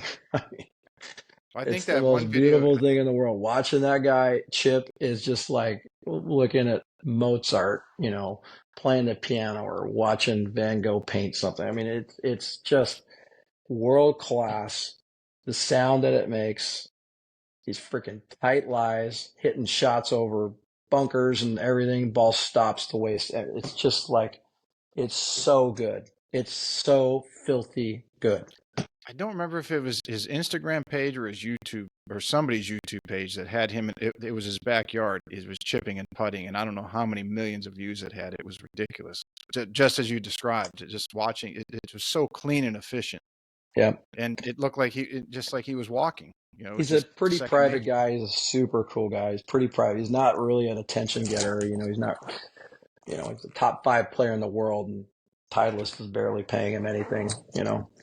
for what, he's a pretty private guy and pretty mellow Seems guy. like it. So it would be really, I wish it was a little more, you know, hey, everybody come watch me hit wedge shots, but he's actually a pretty humble guy. But it is so freaking cool, man. I mean, I wish every golf pro could just sit and watch. If you ever go to a live event, the one thing that's cool about live is that you get so close to the players. I mean, Yes, that's one of the I was coolest at thing one. about that product. Go watch Cam Smith chip from 20 feet away. That is a very good idea. That's worth the price of admission right there. Go watch, some of these DJ hit drivers. You can get close to the players at these live events, and I think that's one of the Yeah, I coolest had things about it. And they're fun. The Jerry. music's going. The music's Yes, going. It's very casual environment. It's so fun. Like that's one thing they've done a very good job of. Live is those tournaments are actually extremely fun to go to. mhm, Like casual, fun, get close to laid the back. players. Those are great players out there. I think that's actually a really fun environment. You don't have to fight the Uh, crowds. Jerry Foltz was on about a year ago, I think, and it was not long before the Orlando event got announced. And he told me in the post show, he said, "I think we're going to Orlando. If we do, I'll let you know. You can come on down. I'll get you some tickets. I'll get you in as media. I guess the podcast host is now media."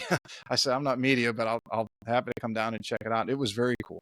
I really enjoyed it. I would recommend. I mean, I don't know. There's a lot of shaming going on to those players right now. Now you get to Hmm. go watch John Rahm. I mean, there's a lot of shaming going on out there.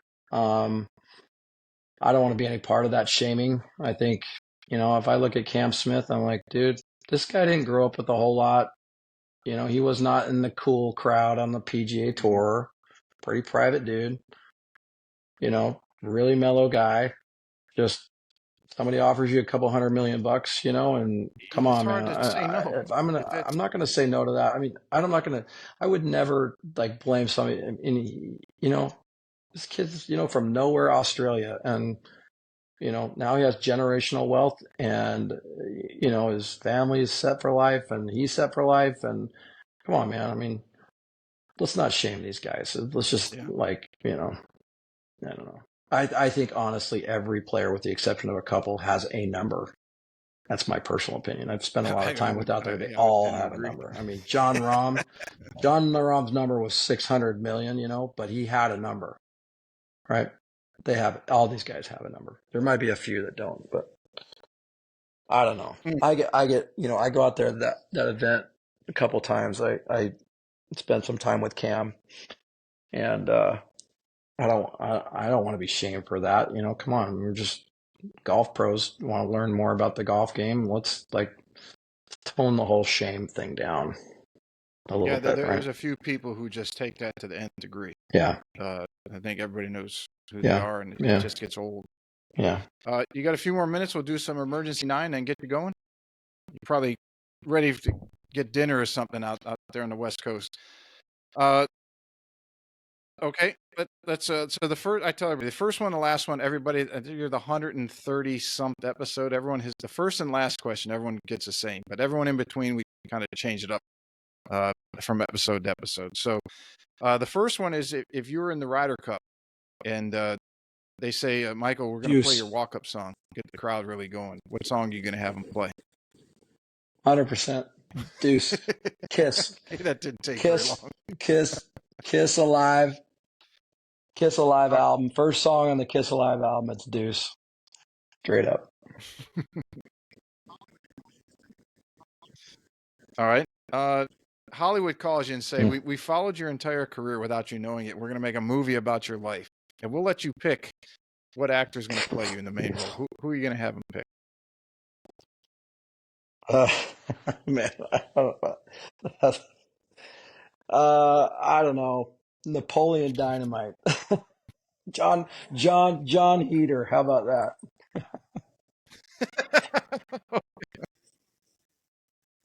All right. Fair enough. This one I'm interested to hear because you're in the tech sector, and I'm very interested to hear your answer on this one. The best purchase you've made in the last year for under $1,000. Golf putter. I mean, I spent $500 on that, and I've never putted better in my life. And it's not close either. I mean, it's now a strength. I went over to putting is now a strength of mine. I actually want to putt now.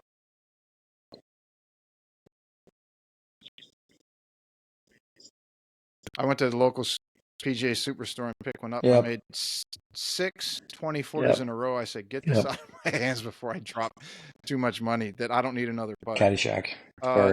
Best golf hands down, in my opinion. Maybe. I'm with you on that one. I think it might be a generation. I mean, Happy Gilmore's great, but Caddyshack. Some of these ones I haven't even heard of yet. So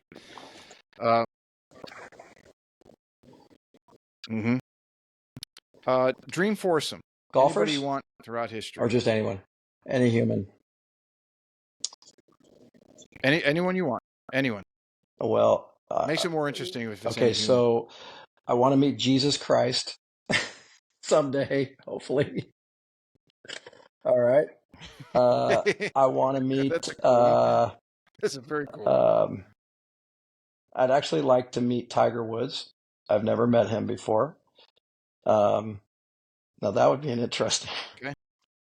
So, and I would say my best friend who passed away, tragically, Jim Dunlap. So that would be a pretty interesting foursome. I just thought of that. Yep. Okay. Jesus, hey, that's Tiger, why the and question. Jim I Dunlap. want spur of the moment type. Yeah. It would be interesting. Let's Diet see. Coke. Not even when you're close. playing golf, what's your go-to drink on the course? Yep. I am addicted to Diet Coke. I'm ashamed to say it, You and but it's John true. Daly. Yes, and it's better. I should have said Have you Diet tried the Coke Coke Zero, but Zero?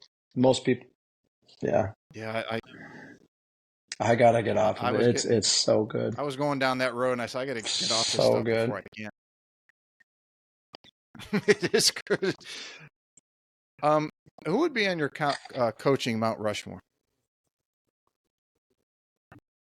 As somebody who's passionate about coaching and teaching, and you've been in and around the game for a long time, but curious to hear who would be You on are your going to get me in so much coaching trouble because Mount Rushmore. I honestly, because so I have so many customers that are like, You know so many legendary people. I'd hope not. instructors, and so, I mean, I'm going to, yeah, I mean, I would say, I do not want to get in trouble if anybody's Well, we listening to can this skip because I that have one so if you. much respect for I don't so want to many, get you in but, trouble. some of my mentors, like Rick Smith was a mentor, is a mentor of mine, he's a customer. I talked to him today. He's a great friend of mine. Um, I'm thinking of older guys, that I kind of admire, not some of these younger guys that, are so good. I think that, there's guys now that are every bit as good as Mm-hmm. teachers as Rick Smith that are young and hungry, that Rick's a great instructor. Um, and, yeah, I'm going to get in trouble if I say, if anybody's listening goes to go to the question, but I'll just say it. I'm so blessed to Don't worry, we'll met go to so many another one. great instructors. Um, but the one guy that I really want to spend time with is Lee Trevino. I'd say I met him for the first time at the PGA show. I introduced myself to him. I got 20 seconds with him. He's my favorite golf swing ever. I have a lot of questions for him. Um, a lot of it's equipment related. What I've heard anecdotally that he did product wise as a kid growing up. But I'd like to meet him.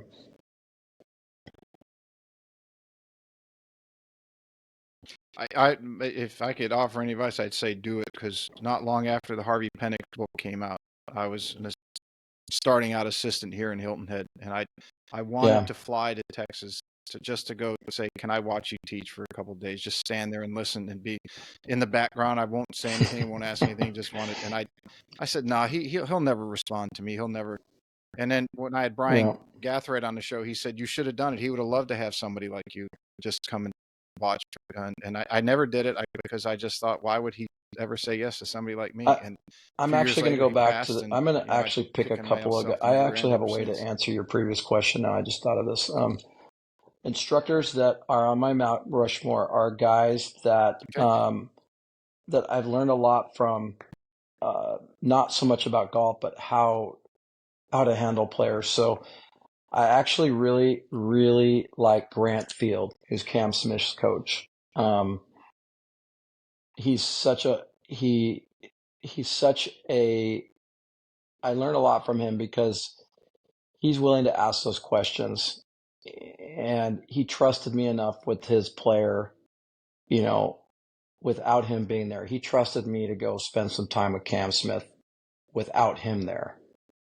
And I just have to say that that meant a lot to me that he would let me spend time with Cam without him being there, and he trusted me enough that I wasn't going to try to steal his player, or that I was going to be valuable, and that was a big deal for me. So I would say Grant Field is also right there, and then Scotty Hamilton has been a big influence to me as well. I talk to Scotty probably a couple times a month, and we talk a lot about his players, and he asks me a lot of great questions, and I've learned a lot about that because these are guys that are willing to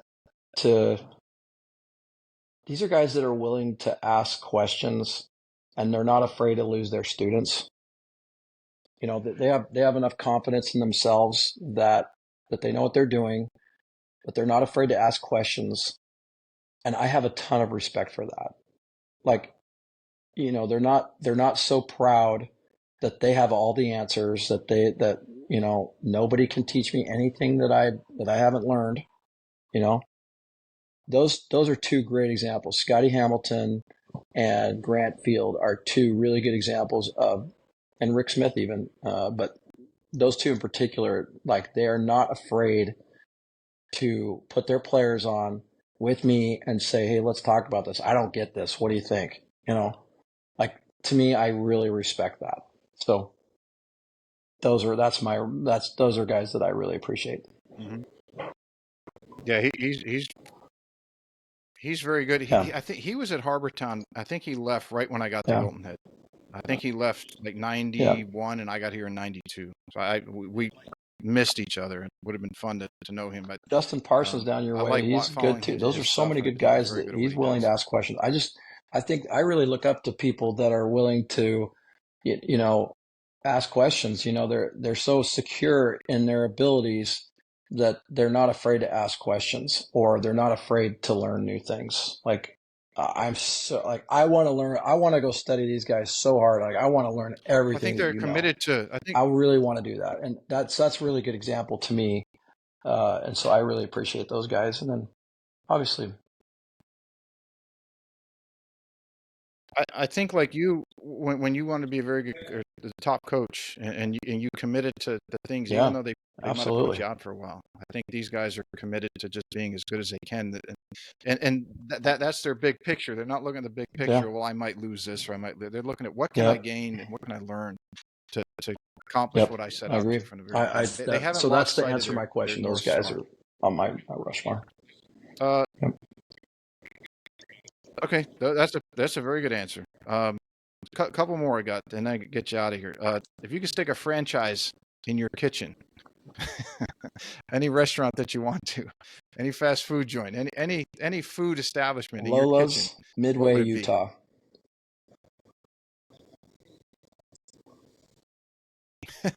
It's really I've only good. been to Utah once, and I don't know Lola's, but I have to imagine it's got to be pretty damn good. And then the last one, in your opinion, as far as golfers are concerned, Tiger. greatest of all time, who's the GOAT? I got the chance to meet Jack Nicklaus and spent a couple hours with him, and they bought a gear system down at the Bears Club, and so that's a tough one for me. But I mean, I think the difference between Jack and Tiger is that Tiger did it in an era with more better players, I think. So Jack had 20 guys or 10 guys or 5 guys really that could beat him on any given day. You know what I mean? Like, there was 30 guys in the field that never Mm-hmm. once beat him. You know what I mean? Or like, I don't know exactly the stats on this, but there might have been there might have been 50 guys that could never have even sniffed him. And Tiger played in the era where there's a lot of great players that could have beat him. That were better players. The field was so much deeper for Tiger, I think. So that's why that was so impressive. But more importantly, I think Tiger just set the standard for the body fitness stuff. All of a sudden, everybody started working out, and golf fitness kind of happened when he showed up. You didn't have golf pros. I remember, when the Fred Meyer Challenge and all those guys would come up here to Oregon, and they were all out partying at night, and they were just whooping it up. And now these kids, they don't do that so much. They go work out, and they go to their, I mean, that has Uh-uh. changed, and I think that all happened with Tiger. He changed. He really raised that level. He brought the game to the masses. Um, and I feel bad for his personal problems that he's had. His body's falling apart on him, but you know, every one of those guys should be so grateful to Tiger because he's put a lot of money in their pockets. And I don't know what he's like as a human being. I have no idea. I'd Yeah, love to meet very him much so. someday, but yeah, he's the GOAT for me.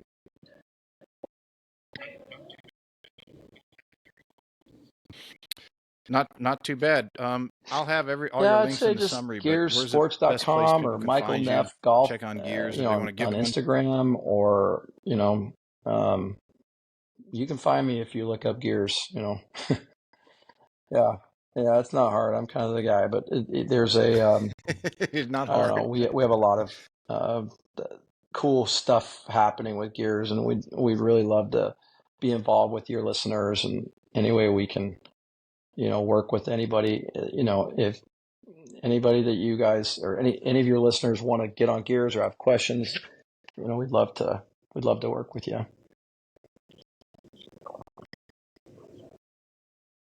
Absolutely. I get you to, I Yeah. know Chris is still doing some work, and Justin, I think, has gears over at his Yeah. place. Yeah. So you get a lot of people. It's a It's good to small have two in company. this We area. don't, we're never going to be friggin' It's a huge small area, but TrackMan we've thing. got It's a two. small boutique company. So you might have to go a little place to find it, but the payoff's very solid, very solid. Definitely worth it.